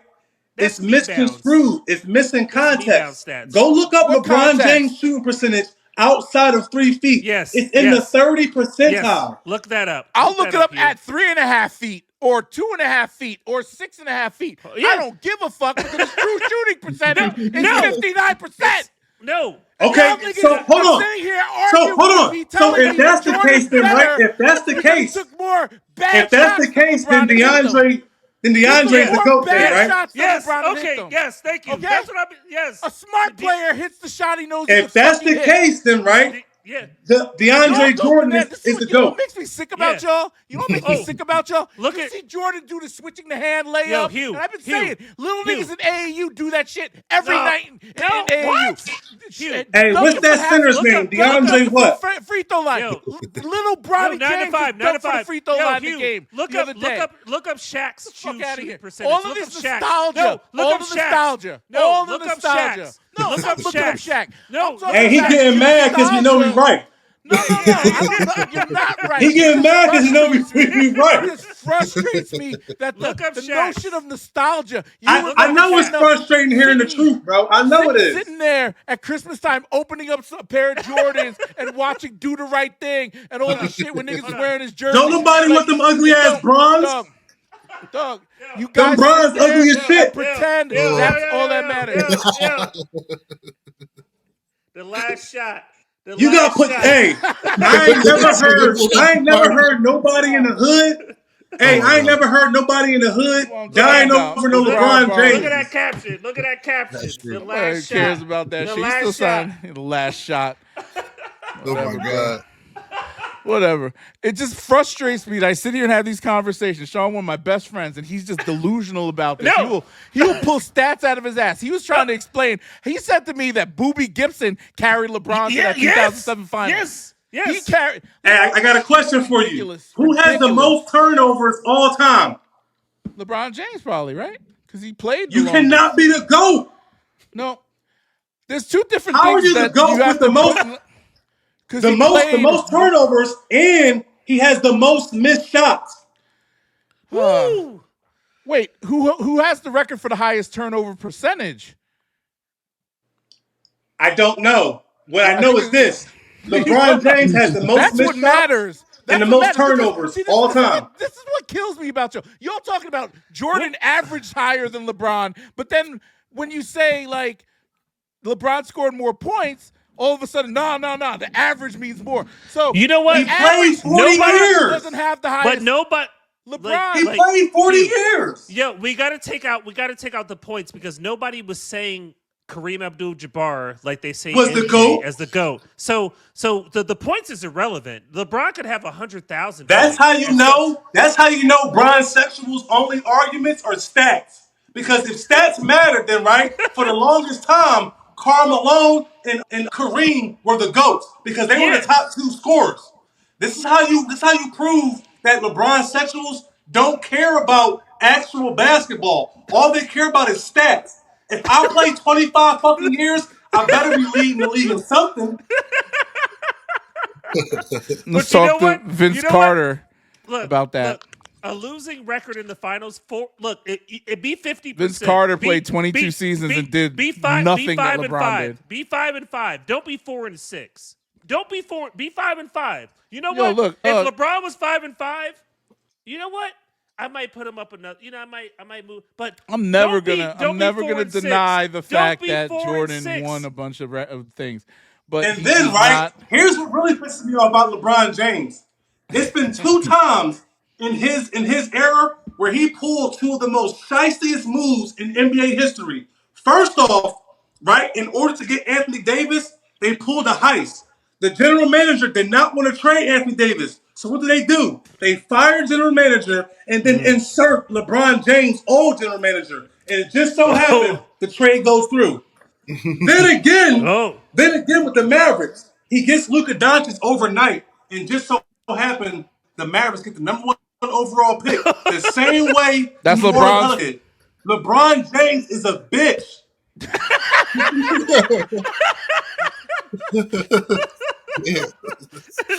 Talk that shit. Yeah. He gotta look. If he's not teaming up or pulling moves, nothing is happening. Every time LeBron James goes somewhere, he is landing into a big 3. When he left Cleveland the first time, he just so happens to get Chris Bosh and D Wade. Remember that shit? Hold on. Remember that shit? Not 1, not 2, not 3, not 4, not 5. No, nigga, just 2. That's funny, though. You think he's on the Epstein LeBron list? James is not the GOAT. Hold on. Here's why LeBron James is a bitch to me, right? Mm-hmm. Do you know the reason? Hold on. Do you know the reason why LeBron James left Miami the first time? He left Miami the first time because Pat Riley took away his ability to get cookies and ice cream on the tour bus after the game. He left Miami. Move right there, bro. You said Miami. He left Miami. Because Pat Riley said no more cookies and ice cream on the fucking tour bus, and he bounced. Okay, that's his right to do that, though. He's a grown man. He can do whatever the fuck he wants. Who does that? Hold on. Who likes his cookies and ice cream? Hold on, real quick. He traded Dwight Wade. He traded Dwight Howard because Dwight Howard called him a bitch in practice one time. And I heard Dwight Howard. Beasley, when did that? And I heard Beasley. Beasley used to bust that ass in practice too. When did Dwight Howard? And Delonte West was busting LeBron James' mom ass too. All right. These stories. You know what? I gotta move LeBron down my list. These stories, man. These questionable shit. This is questionable shit. I need to rework my list. Look, bro. I always say it's questionable how Michael Jordan's father was that Michael bullshit Jordan's move father he pulled to get Bronny James bum trashed ass into the league. Bronny James trash ass nigga. That nigga's garbage. He's garbage. All right, that's crazy. No, I'm sorry. Hold on. Calling him garbage is an overstatement. He's trash truck juice. Trash truck juice. Oh man! See, this is why y'all losing a lot of respect in the media. These Jordan fans, yo. Listen, y'all talk this crazy stuff, man. I can't wait till Jordan. And when you Jordan laugh, on NBC. Sean, you just literally that's crazy. That's crazy. You know nothing about basketball. You just talk 4-6, nothing. LeBron James got one more time to pull a whole ass move. He's out of my top 10. He got one more whole ass move. Apparently, he's out of my top 10. Hold on, what's your top 10? Do you have your top 10 on the fly? Here we go. Yeah, I got my top 10. Okay, all right, what you got? All right, I got number 1. I got Jordan. Then I got Bill Russell, Kareem Abdul-Jabbar, Magic Johnson, Larry Bird, LeBron James, Shaquille O'Neal, Hakeem Olajuwon, Tim Duncan, and then Kobe Bryant. Yeah, that's solid. I mean, look, I had good footwork. I had Kareem, move around under the rim there. I think I have. What I have? Let me see. You about to change your list? This is no. 9 to 5. Kareem had one of the most unguardable shots in NBA history. I have MJ 1, LeBron 2, Kareem 3, Magic 4, Kobe 5, Russell 6. Duncan 7. I'm tripping. Hold on. You got to take out Kobe and put Wilt Chamberlain in there. I'm tripping. Oh yeah, I didn't even mention Wilt Chamberlain. I have Wilt 10. So I have MJ 1, LeBron 2, Yeah, so Kobe Kareem 11 3, on my list. Kobe's 11. Russell 11. 6, Duncan 7, Shaq 8. Yeah. Like you just made that up. You in your bathroom right now? Bird 9 and Wilt 10. No, I forgot Wilt Chamberlain. Okay. Yeah. No, Wilt made my top 10. He made my number 10 player, and then I was struggling with Kobe. I need to move. Like, Kobe's my 5, Kareem's my 3, Magic. At first, I had Magic my 3, but I moved Magic down to 4 because I felt like Kareem. I mean, just for him, it was just I had to put him at 3 because he kind of birthed the whole situation when Magic came in. Duncan is slept on. Duncan is slept on. So he should be on everybody's top 10, honestly. Duncan better than Kobe to me. Well, Duncan has. I take Duncan over Kobe Bryant all day. That's nice. All I'm saying, yo, man. I do respect that Kobe won. Mental health is necessary, yo. I do respect that Kobe won without Shaq. That's a huge because Shaq was a dominant. Like Shaq was a fucking. You can't be a top 10 player coming off the bench at no point in time in your career. Well, yeah, that's. See, I do respect that. There's certain things about like certain you things. Respect but that, Kobe, but you don't respect. But he doesn't respect the guy coming out of high that's school. Facts, though. You can't be a top 10 player coming off the bench winning at no point in time in your career. The only reason with Kobe because Kobe was so young. Kobe was 17. Struggle. Kobe was 17 though. Kobe was 17. Like that shit is just. Yo, I mean, Trev, we had. Like KG came from high school too. I know KG, but KG was nowhere as good as Kobe Bryant. KG was a year older. Kobe was 17 9 months All-Star game. I mean, he didn't make the first one, but he was 17 9 months. Oh no, he did make the All-Star. He was 17 9 months. That's crazy. He wasn't even 18 years old. That's crazy. Well, when he made the All-Star? Kevin Garnett was 19 by the time the All-Star game hit. The year he came in as rookie. To be 17 so he was older. 17 9 months. Woo! That's crazy. That's Cooper Flag coming in right now. He's 18. They was sucking his dick because he was 16 turning 17 as a freshman in college. You know what I'm saying? So I got. Let me ask y'all a question. In Jordan's era, can you name any player winning 4 titles? You can't, right? Yeah, exactly. But in LeBron James, LeBron James era, right? There's a strong argument Kobe was Steph 19 when he made the All-Star. He wasn't 17. Where does that? When he got to the league, 17, I think his he first didn't year. make the All-Star. No, he didn't make the All-Star. He was 19 when he made it in 1998. But when he was in the league, it took him 2 years. Yeah, it took him 2 years to make the All-Star team. But it was different back then because it was different rules. No, it was different rules. He was still the youngest player. Let me see. Hold on. He was coming off the bench in his first year. He wasn't even like he didn't put up numbers or anything to justify putting him on an All-Star team.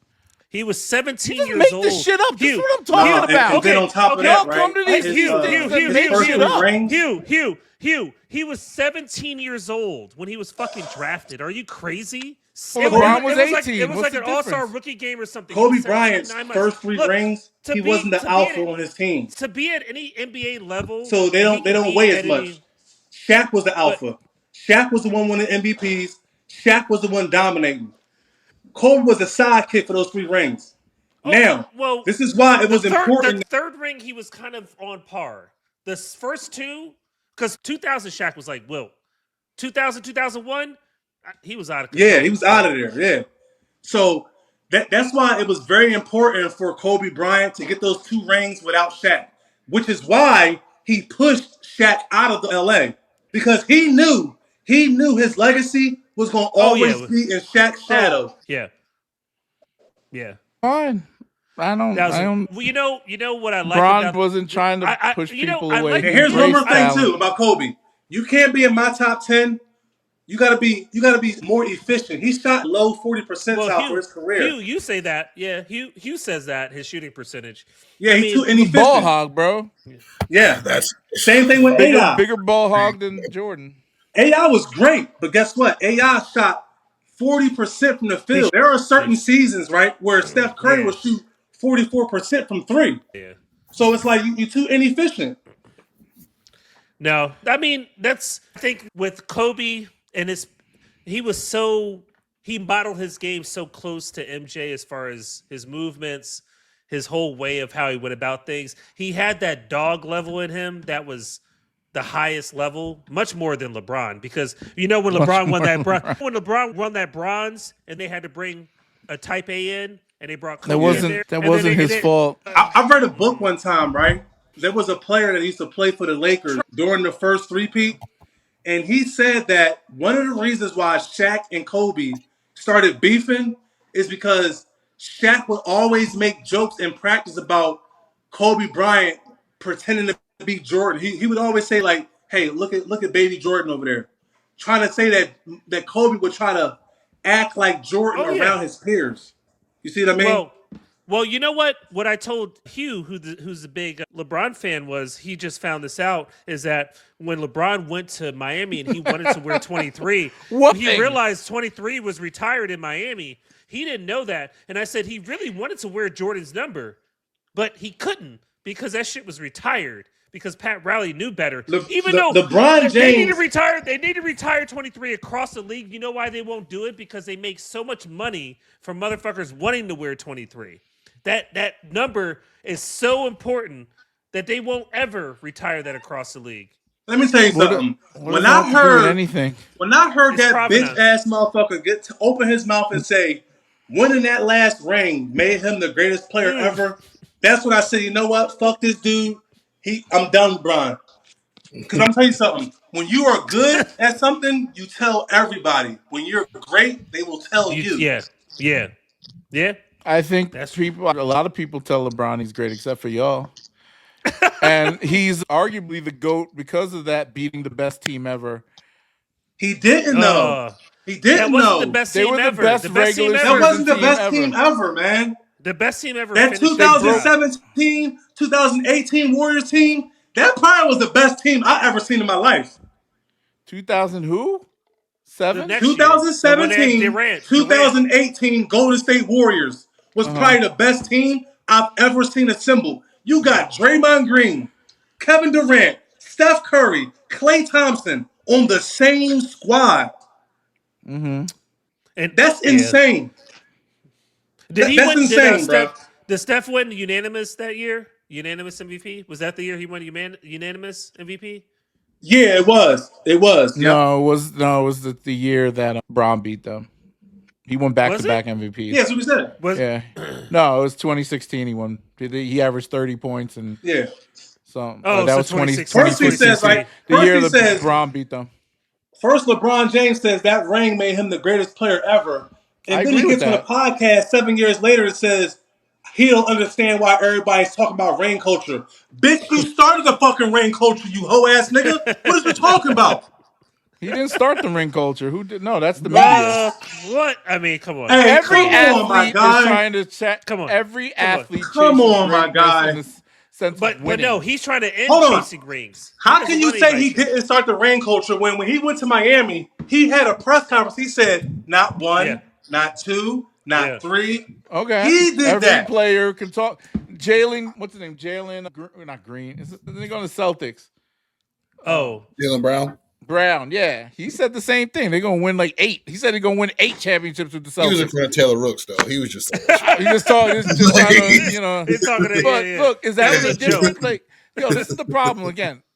Every athlete will say some crazy shit like, yeah, I want to win every ring and all that. Every athlete, because it's whether it's a team sport or individual competition. Jordan never said that. Yeah, he Jordan did. just Probably, did it. He did. Yeah, he just did it. Okay, that's what you say. Listen, I don't know. Here's the thing. I'm pretty sure there's quotes of him saying, we got to win, we got to do this, I'm going to win this, I'm going to win that.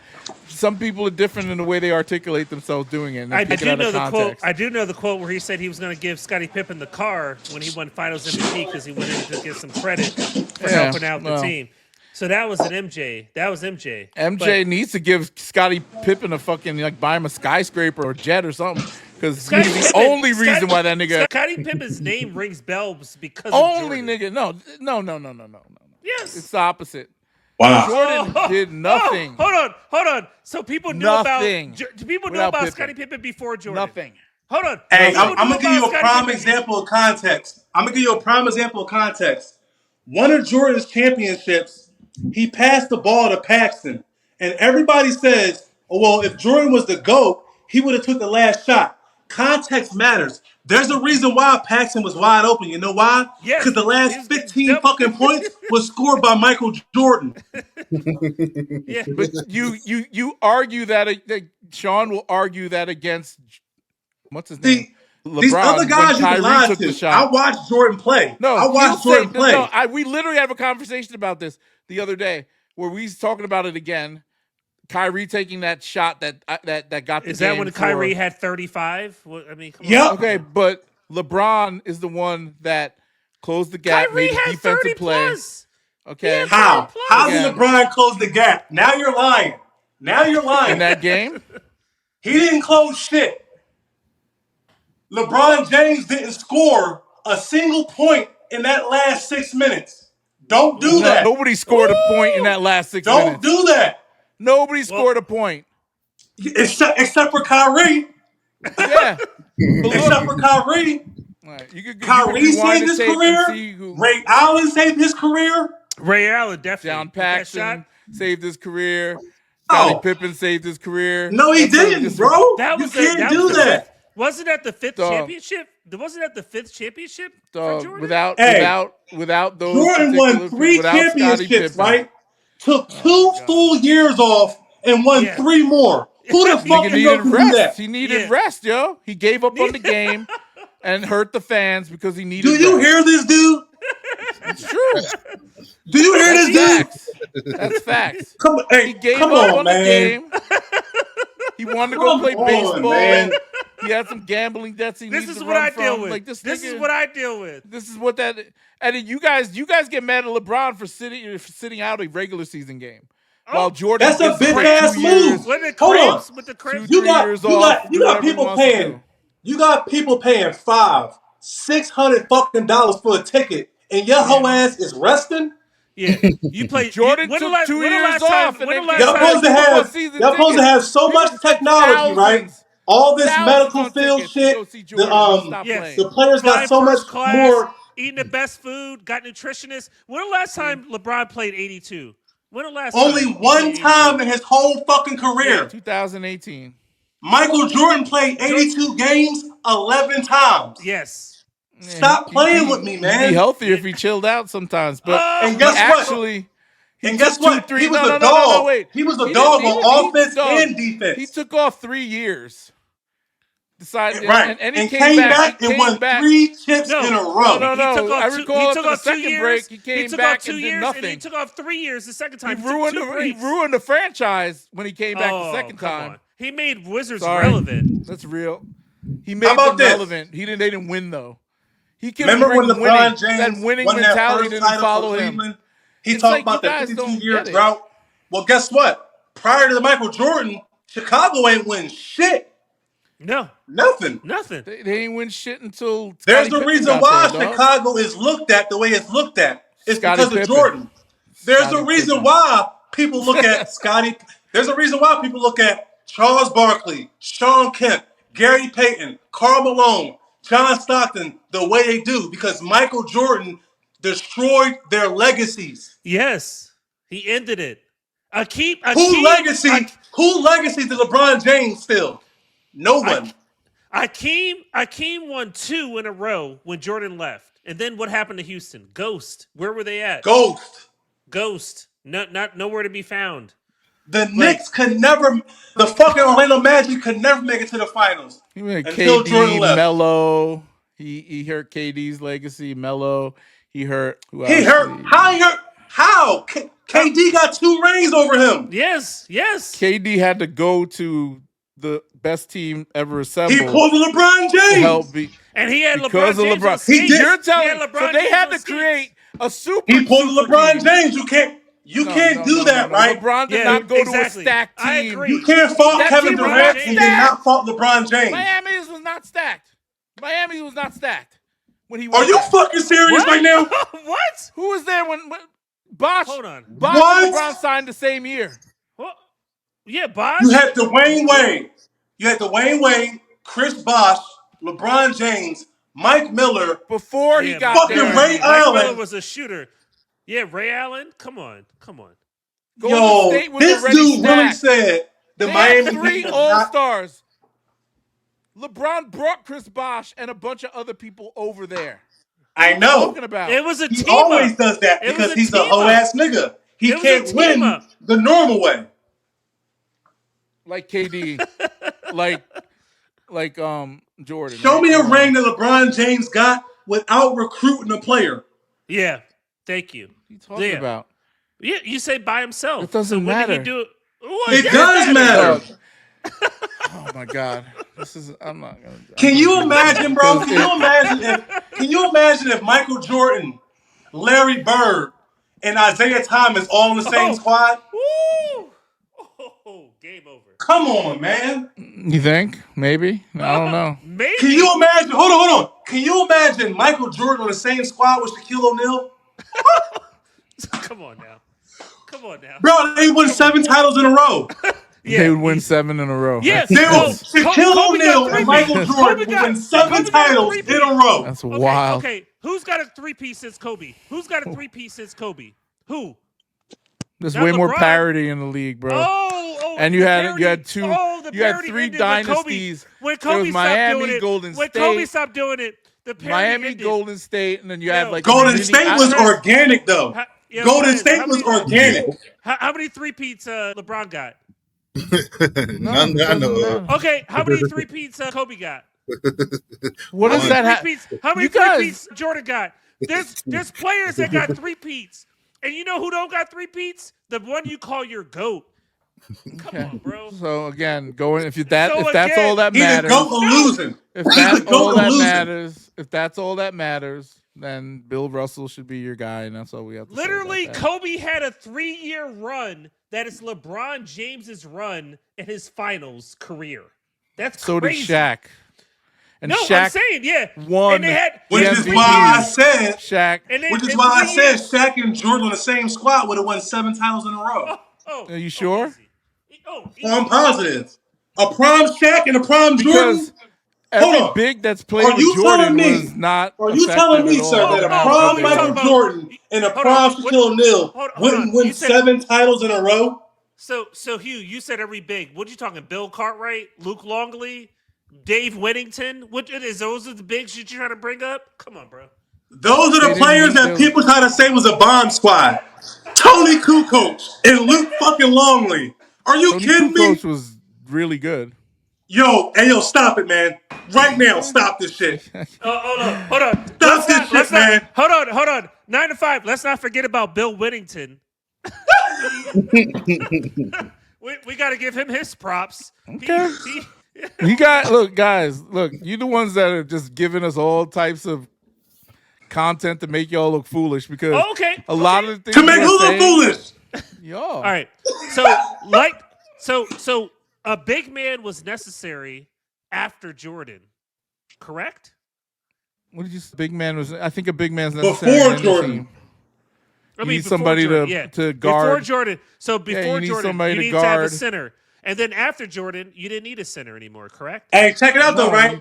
I think remember from they always need centers. Who was LeBron's best center? Who was LeBron's best center when he won a championship? Gauskas, I think. AD. Oh wait, no, AD. wait, no. I'm sorry. No, AD's no. He played the 4. Yeah. AD played center though. No, he wanted to play. No, LeBron literally played. I think LeBron played more center than he did during his Laker run. Soft panties. Man, LeBron James didn't play no fucking center. He did play center a lot during. He didn't play no goddamn center, man. Stop that lying shit, man. He tried to make a Magic Johnson in the finals. He tried to make a Magic Johnson in the finals. You could look that up. It's a fact that he played center a lot. Hey, 2 post-up moves don't mean you a center. Okay. Hey, this is Bronsexuals kill me with that shit, man. This nigga plays center now. All right. You guys don't know basketball. How come LeBron James didn't play center against Jokic? Since everybody says LeBron James can guard 1 through 5, why the fuck were you guarding Jokic? You know why? Because Jokic 40 years old. His ass. He's guarded Jokic before, and I think Jokic didn't score. Hold on.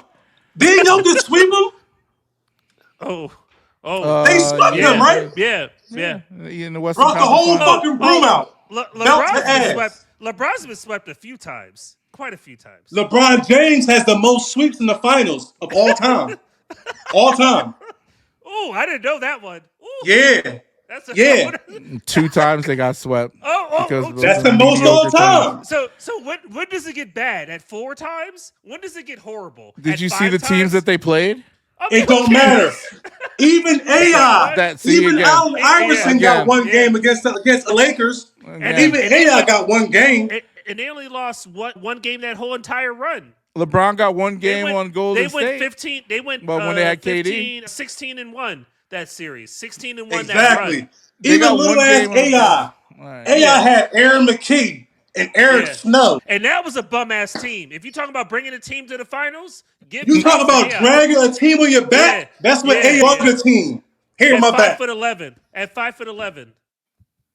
Okay. I mean, you're not gonna give AI his props for. I mean, so you don't look at that the same. It's not what we're talking about here. Well, we're just denigrating what LeBron James did based on the fact that other players did it. Did what? Not got swept in the finals when they brought a weak. What does that mean, though? So LeBron James is on record as being on the opposite side of the most lopsided finals loss in NBA history when he lost to the Spurs. When he was up 2-0. He's the GOAT of losing. Been up 2-0. They've been up 2-0. He's been up 2-0 multiple times and lost in the finals. That's also bad. Okay. How you miss the playoffs with a center like AD? I know Kobe wouldn't have done that. Hold on. This nigga missed the play-in tournament. How the fuck you missed the play-in tournament? He couldn't do it without AD. He couldn't do it without AD. Where's Scottie Pippen at? Throw the bat signal. Do you see who they had to play? Phoenix. Golden State. That's his excuse. He always goes to, you see who had to play? You're supposed to be the GOAT. You're supposed to be the GOAT. Okay. But you guys give that grace to Jordan when he got beat by the better teams all the time. Jordan never lost in the finals. Never. He never took a game to game 7. He also never made it to the finals but 6 times. And he beat a mediocre team every time. Whenever Jordan touched foot on a finals floor, every time. He dominated. I'd dominate too if I was playing those shitty teams. Hold on. So you mean to tell me that LeBron Sean Kemp, Detlef Schrempf, and Gary Payton was a shitty team? Sean Kemp, Detlef Schrempf, he's a shooter. What do you average, like 14 points a game? What? See, this is what I'm talking about. 19, this is what I'm talking about. These bronzesexuals don't know 17, basketball, bro. No. They don't know basketball. These bronzesexuals don't know basketball. I do know basketball. And that team if you're going to tell me, if you're trying to tell me that Jordan's competition was weak, you don't know basketball, bro. When you got Dennis Rodman and Scottie Pippen standing next to you. Utah was a top defensive team and a top offensive team when he played them in the finals. No, they didn't. We debated this already. Top 5 Dennis Rodman was 36 years old. Oh, yes, but somehow... What are you talking about? Somehow 32 is old for Magic. He had HIV. And he was Dennis Rodman was out of his prime. His prime was when he played with the Pistons. That was Dennis Rodman's prime. He was 29 at the time. When they got Dennis Rodman, he was an outcast. No other team wanted him because nobody. He would listen to nobody. Did he not lead the league in rebounds? Jordan on the Bulls. Jordan is so much of an alpha, right? Jordan is so much of an alpha. Age Jordan does not matter. That just shows me that Dennis Rodman can still play, and he played at a high level with a very good team that made them better. So he was part of a super team. Show me the all-star. Show me an all-star outside of Jordan on any of his championship teams. On Jordan's championship? Yeah. Any of his championship teams. Show Dennis me one Rodman. fucking all-star outside of Jordan. Okay. You won't find it. You won't find it, sir. Can you clip that? You won't find it. Can you clip that? I mean, that's just crazy talk. You won't find it. I'm pretty sure Phil Jackson and Scottie Pippen were right on the sidelines. He made Phil Jackson. Phil Jackson was coaching high school women's basketball. Okay. So I guess Kobe made Phil Jackson too, and Shaq made Phil Jackson. No, the great coach, right? Kobe Bryant needed Phil Jackson to win. Kobe Bryant cannot win any titles without a good big or a good coach, and it's been proven. And Michael Jordan couldn't win any championship without a good coach and a Scottie Pippen. That's been proven too. Michael Jordan made those players, sir. Michael Jordan made Phil Jackson. Michael Jordan made Scottie Pippen. Those are facts. Do the right thing. That's the truth, Ruth. Shut the fuck up. That's all I gotta say. Hey, just because you say it's the truth, don't make it the truth. He did make Phil Jackson. He did make Phil Jackson. Facts. He never won shit without Pippen or Phil Jackson. And they never Phil Jackson wasn't even an NBA coach before he went to Chicago. Yeah. What does that have to do with anything? Oh my! It has everything to do with it. So you're saying you can take a coach off the street. So y'all heard this dude off the street. Do y'all hear this dude? I mean, Michael had a real NBA coach and couldn't win with a real NBA coach. Oh my God! Oh, Doug Collins. Hold on, you talking about who? Doug Collins? Doug Collins was too emotional. The announcer? Doug Collins was too emotional. Doug Collins had no real game plan. He even said it. He said, what was the plan? Oh, the plan was to give Jordan the ball. Everybody else, get the fuck out the way. He admits that. Doug Collins admits that. Oh, man, it's like a Carnival Cruise up here. This is nothing but a you can look it up. Look up Doug Collins. Look up Doug Collins. This is so wild. They saying, Michael couldn't do nothing. No, not what you're saying. Wild, look at what Doug Collins says. Not what you're saying. Look at what Doug Collins says. No, what he's saying about Phil Jackson's crazy. Well, he did. He was. Doesn't matter. Look what did Phil Jackson win before he went to Chicago? What's the name of the Celtics coach? The Brad Stevens, right? He coached. I think he was coaching a girls' high school team or some shit, and then he brought them to the championship. Brad Stevens with him. Brad Stevens college. So now girls' high school coach. Brad Stevens was coaching. Brad Stevens was coaching at Butler. Yeah, Butler. he was coaching. You see, look, Brian Sexton love lying. He love lying. I know he took that team to the Elite Eight like 2 years in a row. Yeah. No, he was. He was at Butler. Okay, I stand corrected. I thought Hayward and shit. I thought that he there was some coach that literally went like coaching some high school. Bottom line is this: we will never see a player coach of the Lakers get 200 steals. JJ, defensive player of the year. MVP. Yo, dog, they padded those stats. They title championship and title MVP in the same season. That will never happen again. I gotta go do some. Okay, it's 9:30. We've been talking about because the amount and 200 blocks in the same season. Ridiculousness that's come out of both of you. I don't want to say I don't want to insult both of you by saying y'all are dumb. Everything that's coming out of my mouth is the branched off of the Angel Reese conversation, by the way. I mean, Angel's good. Angel Reese. Hey, I could beat Angel Reese. I'm better than Angel Reese.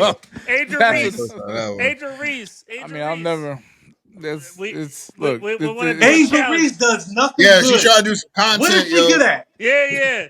Angel Reese. 1-on-1. Angel Reese, hoop this nigga up. What is she good at? Good at the me bounce, dog. Angel Reese, bro. Angel Reese, if you win the game, you 9 to 5 got to wear your shirts for a whole year. You gotta wear the pink belly shirt for the whole year. The pink crop top. Hey, pull the clip up. All you gotta do is pull up Angel Reese highlights, and you'll see what I'm talking about. They don't have highlights with her, man. She's doing well. She's gonna prove y'all wrong. I believe in her. That means you might not get the ball, bro. Go to Caitlin Clark highlights. Go to Caitlin Clark highlights. They're different players, bro. Exactly. Neither team is right. Exactly. Different players. One girl can actually play basketball. The other girl is just tall as shit and a bully. That's all Angel Reese is good at. It takes some amount of skill. Grabbing rebounds. She plays exactly like Dennis Rodman, in my opinion, but she could actually. She dribbles like a baby giraffe. So did Dennis Rodman. You never saw Dennis Rodman touch the rock. If he did touch it for more than 3 seconds, it was falling out of his hands. You're lying, bro. Go look up Dennis Rodman when he played with the Pistons. He was a ball handler. I will not let you lie. I've never seen. I cannot stand people lying. Dennis Rodman was a good player when he played with the Pistons. Man, that's crazy. Go look it up. My What do you average? just 2 look at points it. a game? My phone is like totally black screen. I can't put my I don't know what's going on. Like this shit is Dennis like Rodman averaged like 3 points a game or some shit like that. I don't understand what you're saying. He don't have that many assists. If he handled the ball at any point in time, one of those numbers would look a little bit favorable. So I don't know. All he did was get rebounds. Look, that was it's his the game. same way with all. Robert Horry, right? People think Robert Horry wasn't like that. Go watch Robert Horry when he wore won number 7 25 chips, for the bro. Houston Rockets. He won 7 chips, yo. He right up there in that GOAT conversation with the logic y'all spitting out. Wow. He right up there. I'm done. Yeah. All right. Yeah, with y'all. I'm talking about the way y'all talk. This nigga just said Robert Horry is the GOAT. I didn't say that. I said he's right up there in this GOAT conversation with y'all. He might as well be. And he did it with different teams, too. That means he knows how to build. Is this being recorded? Of course. Is this being recorded? Of course. All right. I mean, Robert Horry, right? I'm not gonna cut none of this stuff. It's gonna do you dirty though. You're gonna look back and be like, yo, did I say that? As long as you're you gonna be you be hitting us up like, yo, dog, you cut that, you take that off the internet because it's gonna look crazy. Tell me why Robert Horry's up there. I'm just using according to your logic because he's one of them. You ain't using my logic. That is your logic. No, because my logic, you got to be the alpha on your team. And LeBron was that. Robert Horry was never an alpha on his team, sir. No. Okay. Neither was Bill Russell. I don't think Bill Russell was an alpha on a lot of those teams. We had to discuss it. Bill Havlicek was actually the better player on those teams. I love the Bill Havlicek. Christ, man. He said Havlicek was the better player. He was. All NBA. He won. Didn't he win that? Did he win MVP? I don't think he won MVP, but he. You joking, right? He won 8 straight titles with Bill. He's not joking. Out of that 11 title run, he won 8 with Joe. Tell me how many Finals MVPs does he have? 1. Who? Bill Havlicek? 1. Bill? He has 1. Well, there's a reason why the 7 other ones went to. There's the reason why the 7 other titles went to another player, Bill Russell or the other guy. It wasn't Havlicek, bro. He was good though. He got 8 titles and only was MVP. Arguably a Scottie Pippen type of player. Arguably a Scottie Pippen type of player. Yeah, a sidekick. Not really. I mean, Pippen actually was the reason why Jordan won. Oh my fucking God. He's confused. No, he's fucking Russell with me. Averaged 22 rebounds a game. That's crazy. He's trolling me. Yeah, he averaged. Yeah, no. This is what he does. Well, I need to figure my phone out because I got like fucking black. So let me get this straight then. Tony Kukoc is an all-time great. I don't know what the fuck is going on right now. Tony Kukoc, he is in the Hall of Fame. Barely. Would I say he's an all-time great? No, I think he was a good role player that did numbers. Say it again. He's a good role player that put up some numbers. One more time. Is your phone broken again? Where are you? No, I want to hear you say role player again. Role player that did numbers. Oh. Yeah, he's good. He's in the Hall of Fame too. Are you sure about that? I'm okay. I'm pretty sure, but you got me doubting myself. The Hall of Fame? I don't know. You got me doubting myself. I'm looking it up now. To make sure I keep myself honest now. I think he is in the Hall of Fame though, because I looked this up. For doing what? I believe he's in there as an international player.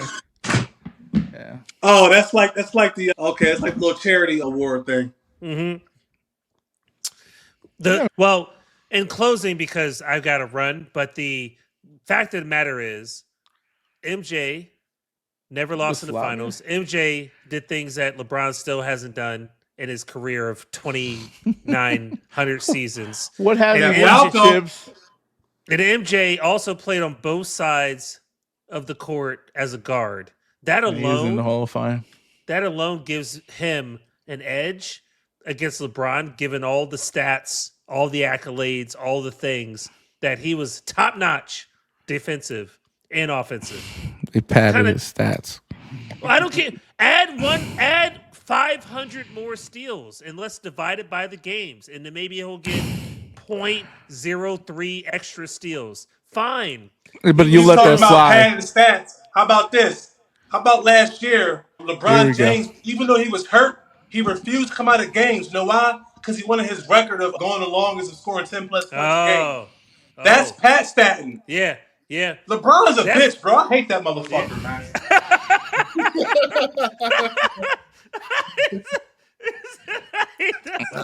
He's a bitch, bro. LeBron James is a hoe. It's personal now. It's personal. It's personal with this guy now. See, that's why I can't respect your opinion. I hate that, but all due respect to you. Actually, you know what? Your social media content. In closing, I'm gonna say this to you. I respect you more now than I respect you for your social media because you be saying some crazy. I mean, you say some crazy shit about this basketball. So I'm gonna look. Everybody has their opinion, but as an individual human being, I respect you a lot more. Yeah, you man. Take it easy on the ladies, though. Yeah, it was good talking with y'all too, man. Yeah, we got. No, man. Hey, bring me back. Yeah. I'll bring you back, but you know, we ain't gonna talk about basketball no more. I actually we stopped talking about this subject, but I knew that and you coming on, you did a very good job of defending your man Michael, even though you did say some crazy shit. There was something that was like wild that you said. So I can't even remember. It was just so many wild little takes, but at the end of the day, look, you're very passionate about being, Michael Jordan, and would you do a freak off of Michael Jordan if he called you? Oh my God! I'm good. I'm good. My asshole is gonna stay a virgin. I'm good. No. He said if Michael Jordan said, "Yo, you smashed my wife, and I want her to rub your nut on me," would you do it? No, fuck that. Nah, man, that's too freaky for me, man. I'm just saying, but it's your GOAT, though. It's your hero. You want. Yeah, he my hero, but I ain't with that shit. Okay, I'm just. That's good. That's good that you said that. Just making sure that we're. If LeBron James called you, nigga, is you going to the freak off? Oh, you don't even have to ask that. You don't even have to ask that. He get a freak off right now. That Barbie is waiting. That Barbie is waiting. No, I wouldn't. I don't think I would. It depends on the circumstances, though. That's the other thing. Like Michael Jordan don't got no fucking Barbie doll. Okay, come on. Let's end the debate there. No, he don't got no He don't got no Barbie doll. What's the difference? Like the multiple outfits and like a fucking. No, it's only got one outfit. It's a good. Oh my God! You know, look at this. She got a little dunks on and shit. It's dope. Yo, what, he got a purse on? Come on, bro. Like this shit get out of hand. Let's go a crossbody bag, yo. This shit. Men wear those. We gotta carry our if we have extra stuff to carry. But I guess that's he's gone. Did we lose? No, I'm here. Oh, okay. You scream at black. There's been another 12 Hub podcast. Yeah, I'm here. Episode 23. 23. Oh, tell them your Shout socials. Out to MJ. Tell them your socials. Oh yeah, quick so they have it. I'm on TikTok and I'm on YouTube under the same name, 9 to 5ers Podcast. I also got a sports page called World of Sports. It's on TikTok as well. So DM me that information. I'll put it in. And we got to do a live stream. We've been talking about doing a live stream. We got to do a live stream because I feel like I see so many random TikToks that'll have like 150 people on their live stream, and all we need is a couple hundred people to people. Will we should do that. Yeah, I'm into it. We have to set up the TikTok thing to make it work, though. I think we could use it with the StreamYard here. They have a plugin for it, so I'll figure it out. It was good. It was good. Appreciate you making the time, And, definitely, man. And doing this. It was fun, Like I said, I respect you a lot more. You need to lay off the ladies, though, man. They ain't doing nothing to you, man. They ain't to cause all your problems, bro. I watched every one of your TikToks talking about some feminism. You blame feminism for your balls itching. Like, I can't believe it. You're like, yo, my balls itching. Yo, fuck these bitches, these feminists. My balls are itching. Come on, man. You got, I don't know, man. Yeah, I just be sharing my opinion, you know what I mean, on topics. And some people will agree, some people won't agree, and that's fine. I understand that everybody is not going to agree with the way I think, and that's cool, Yeah. Yeah, I feel shit. That's how it is. Yeah. I get shit because I didn't vote for Kamala, but because I couldn't. You could. You just didn't. She fucking lied to I couldn't. When that bitch said, when she said she made collard greens in the tub. Oh no, that done. yo, dog. I'm done. You're not black. She said that shit. That just sound crazy. Yeah, I was like, yo, bring Biden out the grave. I'll still vote for him over that bullshit. I don't know, man. I never took her that seriously, but she would have probably been a better option than what we got now. Because look what's happening. I don't know, man. I don't know. Look what's happening, bro. I fuck with Trump. Yeah, I fuck with Trump too. Goes along, Jordan fucks with Trump too, probably. Well, he probably do. Look, man, it is what it is. Yeah. All right. Well, anyway. shit. All right, brothers. Have a good Another night. one in the books. I'll see you. Another one. All right, man. Be easy. All right, fellas. Peace. Peace.